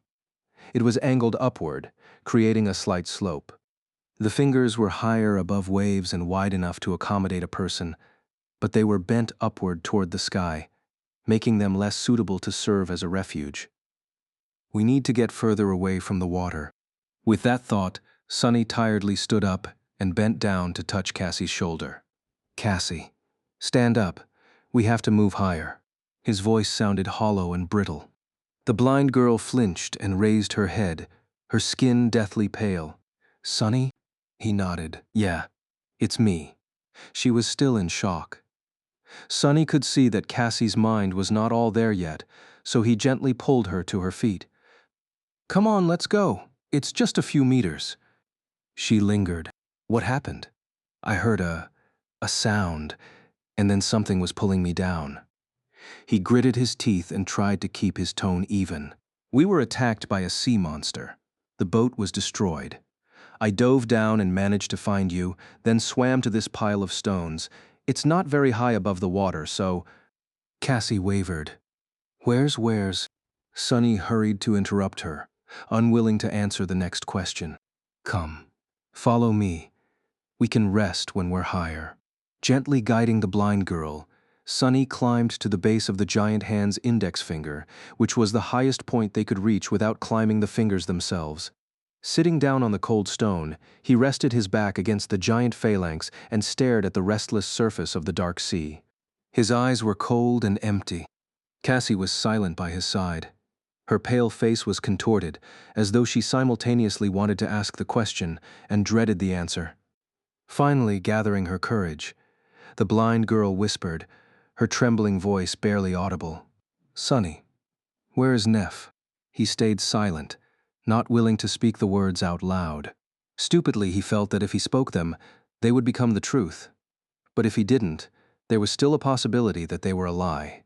I'm not answering. A few moments later, the familiar pressure appeared in his mind. The pressure grew and grew, making his head spin. I'm not. Then, the piercing pain came. Sonny stubbornly endured it. He lasted for much longer than he had ever done before, keeping his mouth shut until hot tears rolled from his eyes, his whole body shaking from the terrible suffering. But eventually he was still forced to say those bitter words. She's G. Before he could finish, a subtle sound attracted his attention. It came from below, from the edges of the restless, dark waves. Sonny's heart skipped a beat. Out there at the base of the giant thumb, where the cursed sea was almost touching its stone surface, a pale white hand appeared from the black water and grabbed onto the rocks. Then, a tall figure slowly pulled itself onto the opened palm of the stone giantess. His eyes widened. Feeling that something was wrong, Cassie turned her head and asked, Sonny, what is it? He trembled and whispered, gripped with sorrow. It's Nephis. An uncertain smile appeared on the blind girl's face. Neff, she is all right. Sonny found himself unable to answer. No, Nephis was not all right. In fact, he didn't know how she was even alive. The Starlight Legion armor was shattered and torn, revealing the mutilated flesh beneath. There was a horrifying gaping wound on Changing Star's torso, looking as though almost half of her right side was missing. Sonny could see the sharp shards of broken ribs, the rivers of blood streaming down her legs, and the mangled mess of viscera spilling over the edges of the wound. He wanted to close his eyes. Another large chunk of flesh was missing from her thigh, exposing the shredded remnants of muscle and the white surface of the femur, cracked and barely holding together. Her right arm was severely damaged, too. In fact, it was almost torn off, hanging only by a narrow strip of skin and a few tendons, like that of a mistreated, broken marionette. Even her face was not spared. One of Neff's eyes was gone, its socket crushed and shattered. The skin of her cheek was shaved off as though by sandpaper, leaving behind a mangled mess of bleeding flesh and broken teeth.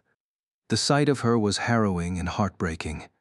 It was apparent that Changing Star was about to die. Sonny? Why are you not answering?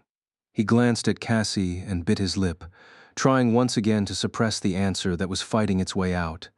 Something sharp and hot was stabbing at his heart, making his vision blurry. Meanwhile, Nephis staggered and blindly stepped forward. Her legs buckled, and she heavily fell to her knees, splattering blood all over the cold surface of the stone.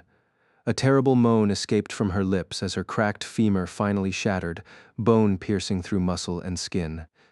Sonny felt as though he was thrown into his worst nightmare. He wanted to scream, but his voice was gone. A deep, almost physical pain was tearing him from inside. He didn't want to be here. He didn't want to see this, and yet he couldn't look away. That's why he noticed instantly when two white flames ignited in Neff's eyes.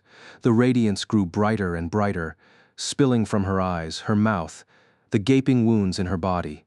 It was as though there was a flaming star burning in the place where her heart should have been, as though she was nothing but white flame hidden behind a thin layer of human skin. The incandescent radiance filled Changing Star's blood, turning it into streams of liquid white fire. As Sonny watched, frozen in place with his eyes opened wide, that fire began to melt and reshape her flesh. Slowly her muscles repaired herself, her organs returned to their places, her bones reassembled themselves from the shards. Where there was nothing to replace a missing part, the fire took its shape and solidified. With a terrible scream, Nephis grasped her almost severed arm and tore it away, then pressed it to the stump that was bleeding with white flame. Soon, the mangled halves melted together, becoming whole again. Shocked, he saw every terrible wound on her body heal, washed in the purifying fire. Soon there was nothing but pristine white skin showing through the wide gaps in the shattered armor. Nephis raised her head, looking at them but not seeing anything. There was no recognition in her gaze, all understanding destroyed by the cruel crucible of the sacred fire. Then the last daughter of the immortal Flame Clan closed her eyes and fell to the ground, losing consciousness. Finally, the first rays of sunshine appeared from beyond the eastern horizon. The dawn was coming. In the end, Nephis had remained unconscious for an entire 2 days. On the third day, she finally opened her eyes and slowly rose, looking around with subtle confusion. Her face, as usual, was calm and indifferent. However, she did flinch a little when her gaze fell on Sonny, who was sitting at the top of the giant hand's index finger and grinning from ear to ear at her. Frowning, Changing Star looked herself over, noticing the embarrassing gaps in her armor, and said, "Why are you smiling?" Sonny gave her a mischievous wink and shrugged. "Look behind you." Lingering for a few seconds, Neff sighed and turned around, wondering what is it that he wanted her to see. Behind her, a dark expanse of land was rising above the slope of the colossal crater, and on it, a tall city wall built of gray polished stone was towering over the giant chasm of the abyss. It looked ancient, but still impenetrable, able to withstand the crushing pressure of the dark sea for 1,000 more years. They had made it. They had found the human castle. Chapter 96, Exile. Wake up, Sunless. Your nightmare is... Shut the hell up. Trying to remain in the blissful embrace of sleep, Sonny hissed through his teeth and stubbornly closed his eyes tighter. He was warm and comfortable under the blanket, on his own bed, where all the problems of the world seemed less serious and dire. For a moment, there was silence. That's better. Wake up, Sunless. You're... God damn it.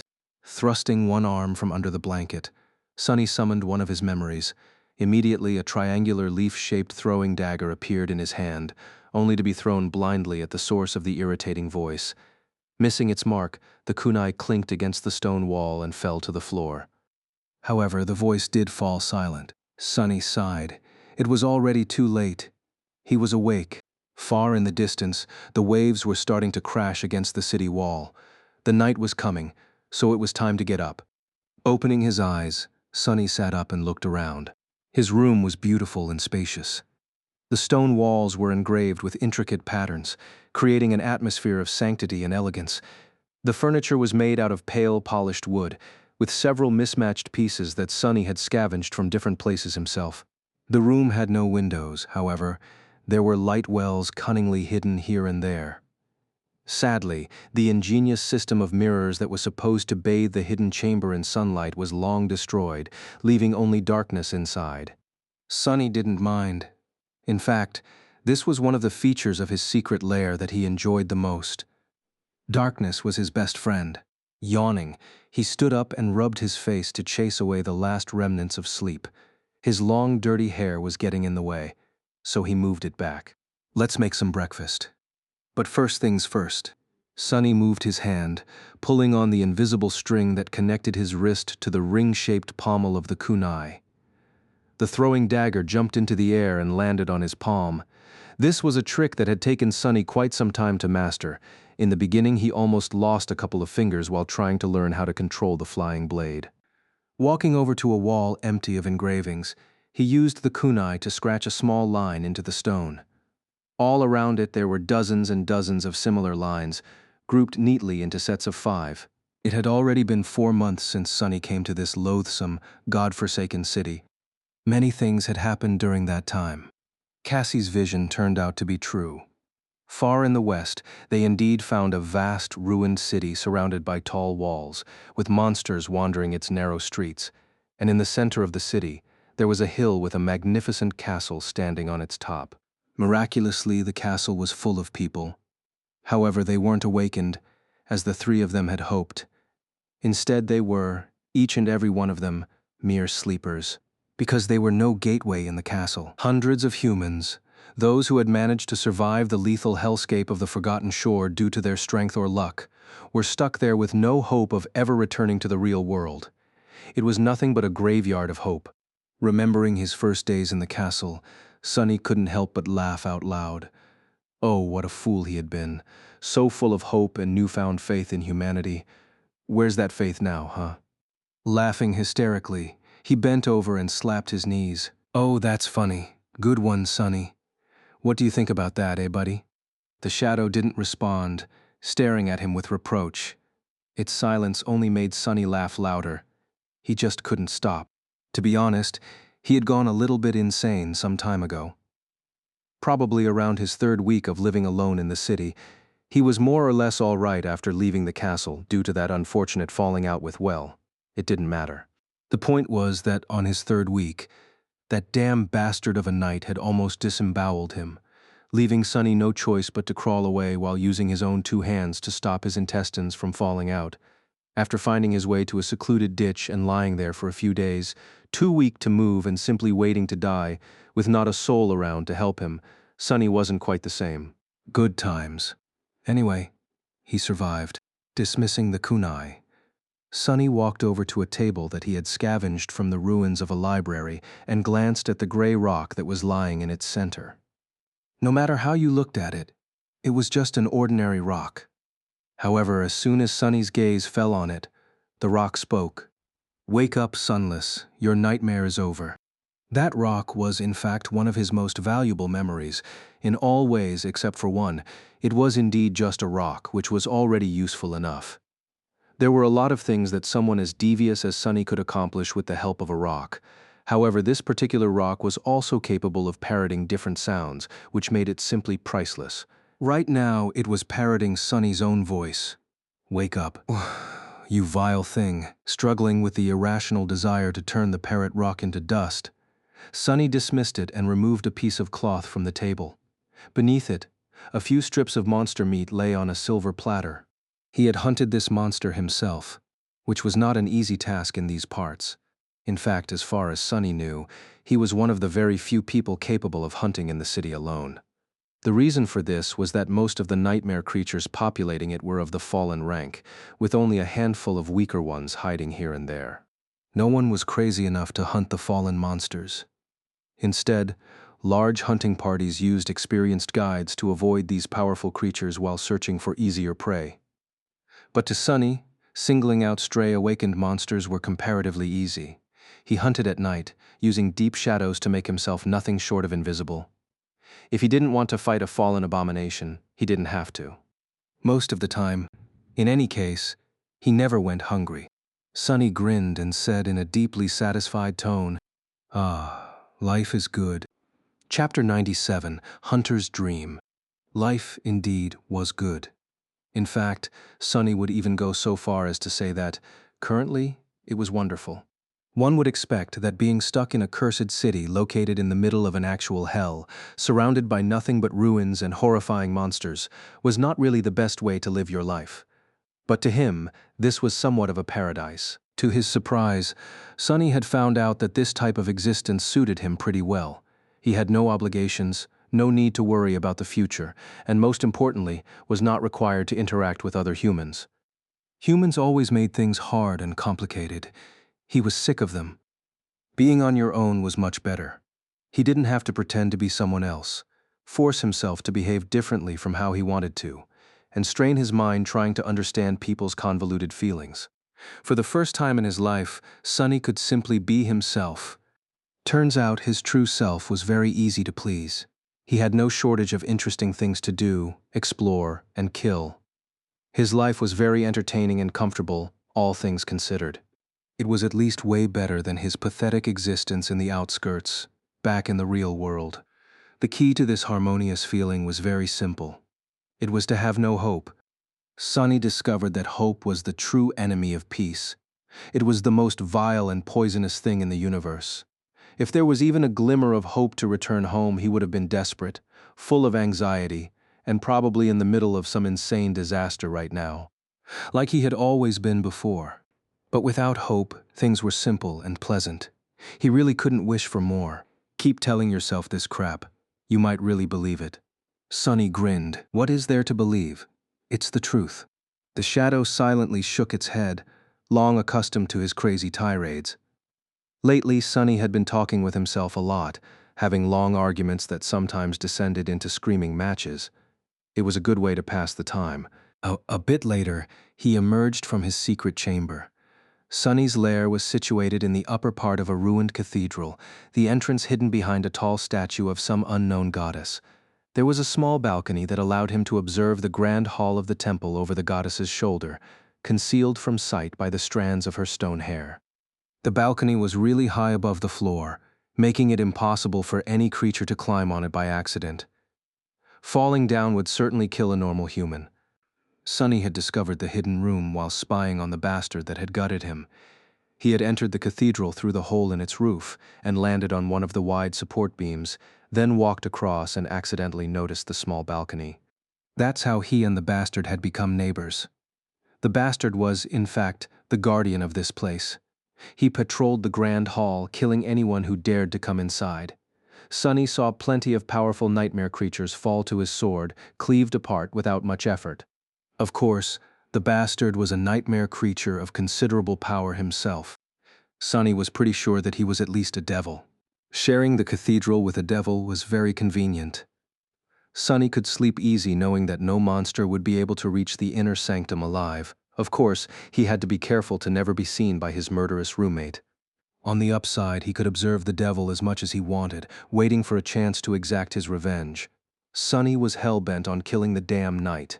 Eventually, the bastard had to die. But before that, Sonny had to become stronger. Much, much stronger. Walking across the beams of the cathedral, he approached the hole in the roof and climbed through it. Outside, the night was already reigning over the world. It was time to hunt. A skeletal, hunched figure was slowly walking along the narrow street of the cursed city. The creature had long arms that ended with vicious claws and a deformed head with a wide mouth full of razor-sharp fangs. Even with its back bent, the monster was at least 2 meters tall. It was dressed in a torn shroud that was once white, but had long ago turned brown from the dried blood. This was Sonny's prey. The creature, which was called a blood fiend, was among the weakest dwellers of the cursed city. It was merely an awakened monster, barely intelligent and comparatively easy to kill. Of course, nothing was really easy to kill here. After all, each and every human on the Forgotten Shore was just a dormant beast.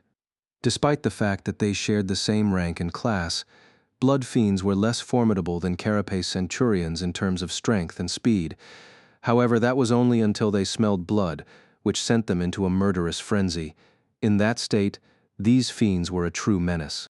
Pathetic, Sonny thought, stalking the nightmare creature from the shadows.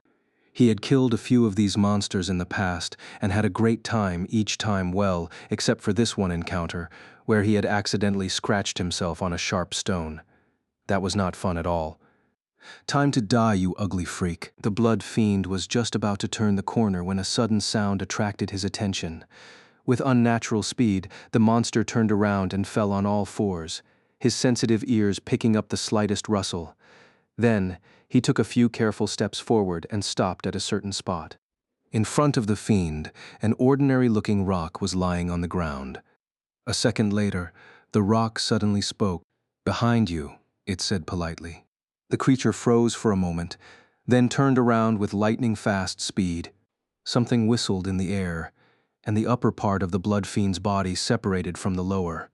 Still refusing to die, the monster reached out with its long arms. Too slow, Sonny slashed with the midnight shard, severing one of the arms at the elbow. Continuing the motion, he took a quick step forward and performed another strike, this time piercing the creature's skull. The tip of the tachi entered through one of its eyes and exited through the back of the head. All of it took less than a second. By the time both parts of the monster fell to the ground, Sonny had already retrieved his sword. Looking up with expectation, he smiled and waited. "Come on, say it." As if answering his call, the spell whispered, "You have slain an awakened monster, blood fiend. Your shadow grows stronger." Sonny grinned. "Ah, thank you kindly. You're so sweet." The runes shimmered as they appeared in the air in front of him. Looking down, he read, "Shadow fragments, 398 over 1000. Just 2 fragments away from 400. These days he was progressing at a very respectable speed. In the beginning, back when he had not known the city and the creatures that populated it, Sonny was lucky to get a few fragments in a week. He had also been much more prone to ending up bloodied and one step away from death. But now, things were slowly changing. He couldn't even remember the last time he felt compelled to say goodbye to life. "Ah, you idiot. You just had to go and think that out loud, huh?" Just as he finished that thought, a distant sound of footsteps reached his ears.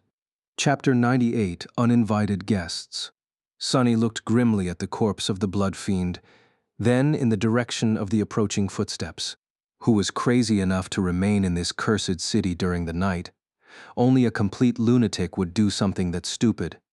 All the sane people were long gone from the streets, not to mention that very few were willing to enter the ruins to begin with. A dark shadow flowed from the tip of the midnight shard's blade. Coalescing on the ground, it stared at him with sarcasm. Sonny stared back. "What?"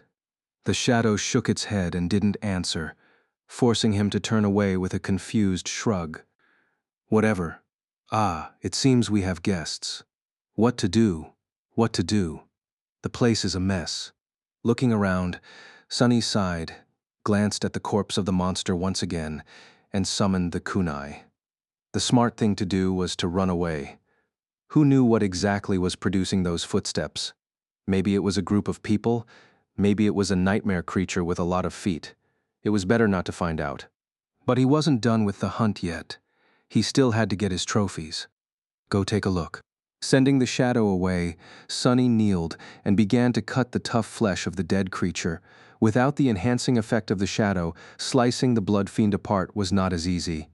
However, he still managed to find the first soul shard rather quickly. One more to go. Meanwhile, the shadow had discovered the uninvited visitors.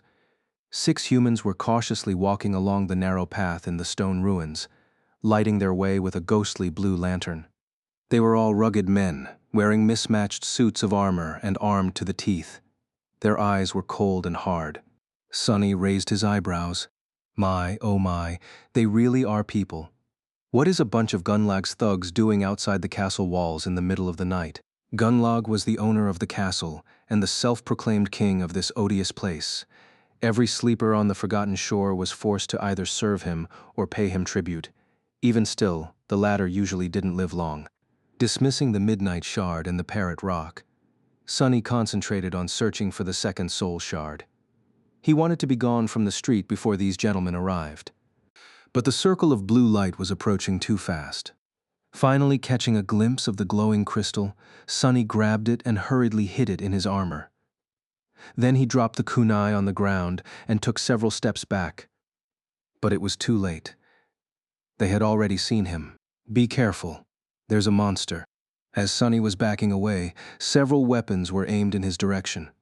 Feeling that things were about to get out of control, He cleared his throat and said in a trembling voice, "Oh, oh, please don't hurt me. I'm a human." Saying this, he mentally looked himself over. With his ghostly pale skin and dirty hair, his ragged armor covered in layers of dried and fresh blood, Sonny was indeed easy to mistake for a nightmare creature. He wasn't really paying much attention to personal hygiene and appearances these days. Hopefully speaking in a human language would prove his identity. Raising his hands to show that he wasn't armed, Sonny took another step back. The six sleepers were really surprised to see another human this far away from the walls of the castle, especially at night. Using their momentary confusion, he cautiously moved even further away. "Don't move." Finally able to comprehend the situation, one of the castle inhabitants hissed a threatening command. Sonny obediently froze, careful not to make any sudden movements. The unexpected guests proceeded to come closer, glancing at the corpse of the blood fiend as they walked past it. One of them was taller and better equipped than the rest. Piercing Sonny with a menacing gaze, he approached him and stopped 1 or 2 steps away. The man was older than Sonny by a few years. He was tall and muscular, with a patchy beard covering the lower part of his face and a mean look in his watery blue eyes. From his demeanor and memories, it was easy to tell that the leader of the group had spent no less than 3 years on the Forgotten Shore. He had experience and time to grow stronger than most sleepers here. However, it was also apparent that he wasn't really high up in the ranks of Gunlaug's army. Otherwise, his equipment would have been much more impressive. Still, the heavy battle axe that was resting on the man's shoulder looked really sharp. It would take him only a second to bring that thing down on Sonny's head. "Who are you? What the hell are you doing here?" Sonny blinked a couple of times, then gulped and answered carefully. I'm Sunless. I live here." The leader of the hunting party, if it was one, narrowed his eyes. "What live here? Do you take me a fool, boy? No one can survive in the city." The other sleepers were of the same opinion except for one, who looked at Sonny with doubt. Frowning, he took a step forward and said in an uncertain tone, "Wait, Chief. He might be telling truth. I heard that there's a crazy kid who lives in the ruins alone." The taller man scowled. "How is that possible?" His subordinate glanced at Sonny and shrugged. "From what I heard, his aspect allows the boy to hide in the shadows really well. I guess he crawls around like a rat and picks up the leftovers after the monsters are done eating. I don't really know. But someone was talking about him back in the castle. I thought they were just telling tales." Sonny frowned. Crazy boy rat. Why did everyone feel compelled to call him names? Meanwhile, the helpful sleeper thought for a bit and added, "I think he came into town with that bitch, Changing Star." Sonny's frown turned into a scowl. Looking down, he whispered to his shadow, "These guys are really very rude, don't you think?" Of course, his whisper was easily heard by everyone around. The sleepers stared at him in confusion. Sonny tilted his head a little and opened his eyes wide, as if shocked by something. "What? You think I should kill them all? I mean, isn't it a little bit over the top? I should give them a chance to apologize at least." The leader of the hunting party took a step forward and said in a low, growling voice, "What are you mumbling about, rat?" Sonny looked at him with scorn and dissatisfaction. "Hey, I was talking to my buddy. Can you please not interrupt?" A wide, dangerous smile appeared on the tall man's face. With a sigh, Sonny turned to him and said, "All right, if you insist. You guys have offended my dearest friend, Nephis of the Immortal Flame Clan. She and I are very, very close. So I'll give you one chance to apologize for calling her a well. You know, if you don't, say goodbye to your lives." The older man stared at him for several seconds, then suddenly raised his head and laughed. "Oh, that's a good one. Have you heard, guys? This tiny weasel will give us a chance. How generous. Should we be generous too, huh?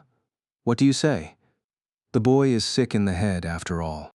The other 5 sleepers were not sharing his enthusiasm. One of them smiled darkly and said, "No, Chief. I think we should just kill him. Put the poor fool out of his misery, you know." The sleeper that had corroborated Sonny's story before, meanwhile, was frowning again. "Wait, guys. He's one of Changing Star's people, remember?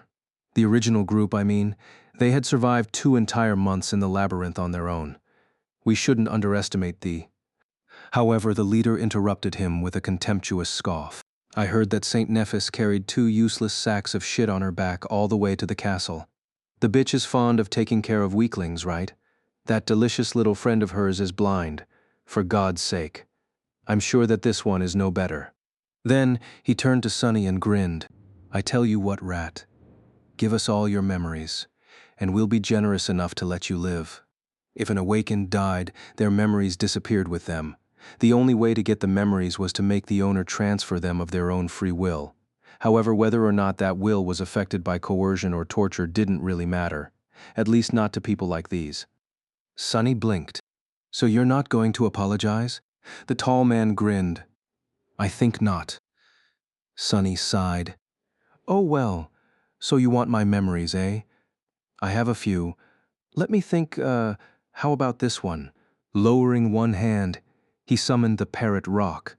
It immediately appeared on his palm, looking as boring and ordinary as always. The leader of the hunting party frowned, not taking his eyes away from Sonny's face. Despite his crude exterior, he was paranoid and careful. Years of experience had taught him to never lower his guard. A moment later, the rock spoke. Behind you? That was the most basic of tricks.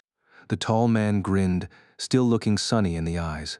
Do you really think that I would fall for? However, before he was done talking, the blade of the kunai hit him from behind, penetrating the back of the man's skull and killing him on the spot. Chapter 99, Pursuit. Sonny had dropped the throwing dagger near the monster's body in advance, and then took all those steps back to make this exact situation possible. As soon as the parrot rock spoke, he pulled on the invisible string, sending the kunai flying back in his direction. The tall bastard didn't just happen to be in its path either. You have slain. The leader of the hunting party really should have listened to that rock. Shadow grows stronger. Before the sleepers even had time to react, Sonny was already moving. The shadow had been wrapped around his body a long time ago, making him that much faster. Summoning the midnight shard, he fluidly slashed at the nearest enemy, severing the man's arm at the elbow. The blade struck right between the vambrace and the cowder of his enchanted plate armor. To Sonny, these people were slow and clumsy, their power level and technique severely lacking. He had already been more experienced than them after the harrowing journey through the Crimson Labyrinth, learning how to wield the sword in combat from Changing Star herself. The 3 months he had spent hunting and surviving alone in the cursed city only made the gap that much wider. Despite looking like easy prey, Sonny was anything but. However, he wasn't foolish enough to challenge all 5 of them. People might have been weaker than nightmare creatures, but what made them really dangerous was their unpredictability. Each aspect was unique, arming humans with a formidable arsenal of inexplicable abilities. Facing something you couldn't understand was the surest way to end up dead. With his advantage of surprise gone, Sonny decided that it was time to retreat. Turning around, he jumped out of the circle of light and ran. It was really hard to pursue someone who could see in the dark on these narrow streets, so there was a real chance of escaping unscathed. However, the kunai was still attached to Sonny's wrist. Sliding out of the dead leader's skull, it fell to the ground and clinked loudly against the stones, then jumped a few meters away and hit the pavement again, creating more noise. Get the bastard. He killed the chief. Following the sound of metal striking against stone, the sleepers lunged forward, following in Sonny's footsteps. What a persistent bunch. Even the guy who had lost his arm was on his heels, either having a way to stop the bleeding or simply unwilling to let the attacker escape, even if it cost him his own life. This part of the city was Sonny's hunting ground. He knew every nook and cranny of these streets like his own 5 fingers.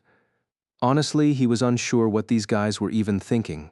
If it wasn't for him carefully choosing the path, they would have ended up disturbing some terrifying fallen creature and becoming its dinner a long time ago. Something wasn't quite right here. Gunlaug's people might have been thugs, but they were experienced and accomplished hunters. They feared the city and knew how to behave while outside the castle walls. Otherwise, all of them would have been dead a long time ago. Come to think of that, it was extremely rare to see them going anywhere near the city at night. Were these fools even real hunters? If not, What were they up to? Sonny briefly considered leaving one of them alive to interrogate later, but then decided against it. To be honest, he wasn't really curious. Human business had long ago lost its allure in his eyes. He had much more interesting things to do. Finally reaching his goal, Sonny lingered on the steps, pretending to be in a panic. The 5 sleepers were once again able to lay eyes on their victim. The scrawny kid was hesitating in front of the entrance to a large ruined building, fear clearly written on his dirty, pale face. It seemed as though he didn't know where to go, afraid to run into a dead end. Noticing them, he flinched and dove into the building with desperation in his eyes. "You have nowhere to run now, rat," hissed the man who had lost his hand to Sonny's blade. Full of killing intent, the sleepers followed the crazy young man into the building. However, once they got inside, they saw no sign of the scared kid. The only thing they saw was a simple rock lying on the floor. As the one-armed man belatedly realized that something was wrong, the rock said in an ominous tone, "Say goodbye to your lives." A second later, a massive silhouette stepped out of the darkness.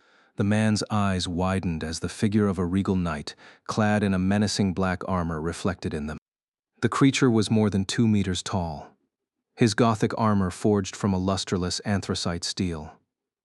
Every part of the armor was decorated with intricate engravings that told a tale so horrifying that anyone would go insane from looking at them for too long. The helmet of the Black Knight was crowned with curved horns that might have been wings once. In the narrow fissure of his visor, 2 ghastly red flames were burning with indescribable menace. Before the sleeper had time to react, a heavy black blade fell from above, effortlessly severing his body from head to groin, cutting through flesh, bone, and armor with similar ease. A torrent of blood surged to the floor. Climbing onto one of the supporting beams of the ruined cathedral, Sonny sat down and looked at the slaughter that was happening below. The bastard is in a really bad mood today. Well, have fun. Sometime later, as the echoes of screams began to fade away, he sighed and counted the corpses lying on the distant floor. It was hard to count, because most of them were in pieces. Making sure that not one of the pursuers got away alive, Sonny frowned and shook his head. 6 people, their disappearance won't go unnoticed, especially if they were really up to no good. Why do I feel like I have just gotten myself in trouble? Chapter 100, Clear Conscience. The Black Knight remained motionless for several minutes, silently observing the corpses of his enemies. Drops of blood fell from the blade of his fearsome greatsword, gathering into a puddle beneath his feet. The thoughts of the cruel creature were a mystery. To be honest, Sonny wasn't even sure that this unstoppable mountain of murderous black steel was sentient. In that regard, the monstrous inhabitants of the cursed city were a bit strange. Usually, nightmare creatures of higher classes possessed a perverse form of intelligence, which was often comparable to that of humans, and sometimes even surpassed it. However, that rule did not apply to every monster in this eerie place. From Sonny's observations, the dwellers of the ruined city could be roughly divided into 2 groups. The first group consisted of various creatures that came here from outside the wall, be it from the labyrinth or from the depths of the dark sea. These abominable things more or less followed the unnatural laws of the spell that every awakened was familiar with. The second group was different. These creatures, he suspected, were either created from the remains of the ancient residents of the city, or creepily had actually been them once. The wraiths, as he called them, were much more unfathomable and dangerous. Their powers and behavior refused to abide by any sort of sense or logic. The Black Knight was one of these sinister revenants. That's why Sonny had trouble predicting his actions. Most of the time, the regal devil was content simply patrolling the grand hall of the ruined cathedral and killing anything that dared to come inside. Just like he had killed those poor fools. With a sigh, Sonny lay down on top of the support beam and, not paying any attention to the deadly height of his improvised resting spot, closed his eyes. He wanted to take a breath before continuing with his nightly errands. Soon the sound of heavy footsteps informed him that the bastard had resumed his never-ending patrol. Good riddance. Despite the fact that nothing was disturbing his peace anymore, Sonny still felt strangely restless.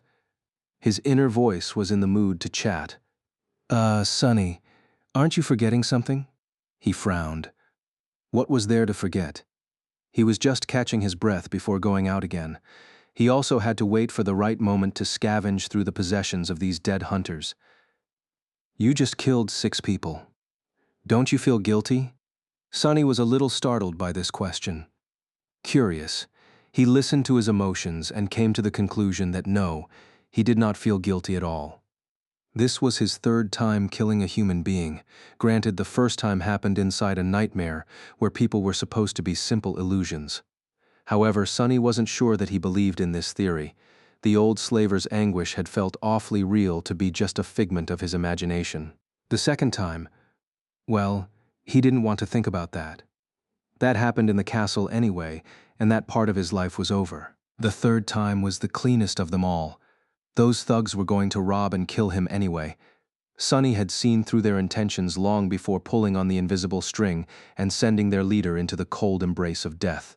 He could have tried to run away, but they were very rude. If the thugs had insulted just him, Sonny might have tried to end the confrontation without bloodshed. However, they insulted Nephis. Bastards deserved to die. Despite the fact that his relationship with Changing Star had become strained, he still cared about her a great deal. Leaving the castle did not mean that he had forgotten their friendship. It's just that there were more reasons to leave than to stay. With a sigh, Sonny summoned the beautiful bottle made out of patterned blue glass. This was the farewell gift that Cassie had given him before their parting. He cherished this memory very much. Bringing the bottle to his lips, Sonny took several sips of cold, delicious water and opened his eyes. He didn't want to rest anymore. Better to get moving. Before venturing out again, Sonny returned to his room and walked over to a large iron chest that was standing in one of its corners. Exerting some strength, he lifted the heavy lid and admired his treasure pile. Inside the chest, more than 100 beautiful soul shards were glowing softly in the dark. The sight of them always lifted Sonny's mood. Despite the fact that he himself had no use for the soul shards, they were still a valuable resource. Here on the Forgotten Shore, shards were a form of currency among the sleepers. 100 of them was an unimaginable amount. After a lifetime of being a pauper, Sonny was finally rich. Money. I have so much money. If a person wanted to live inside the castle walls, they had to pay a tribute of 1 soul shard every week. Those who could not afford it were forced to remain outside, living in a makeshift settlement just beyond the gates, which was often attacked by the monsters. Even so, they had to pay for food or go out and hunt themselves, which more often than not led to their deaths. With how much Sonny had gathered in these 3 months, he would have been able to live in the comfort of the castle for years if he wanted to. Which, of course, he did not. Why would he pay for accommodations when he already had a palace of his own? One with no noisy neighbors and a fearsome guardian protecting the premises, no less.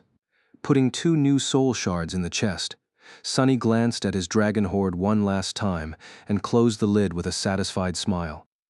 Perhaps it was time to visit the castle again and buy a few things. No.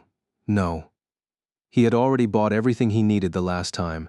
Spending too many shards would make people doubt that he was as pathetic as everyone thought he was. Of all the sleepers in the castle, only 3 people knew that he was not just good at hiding in the shadows and avoiding danger.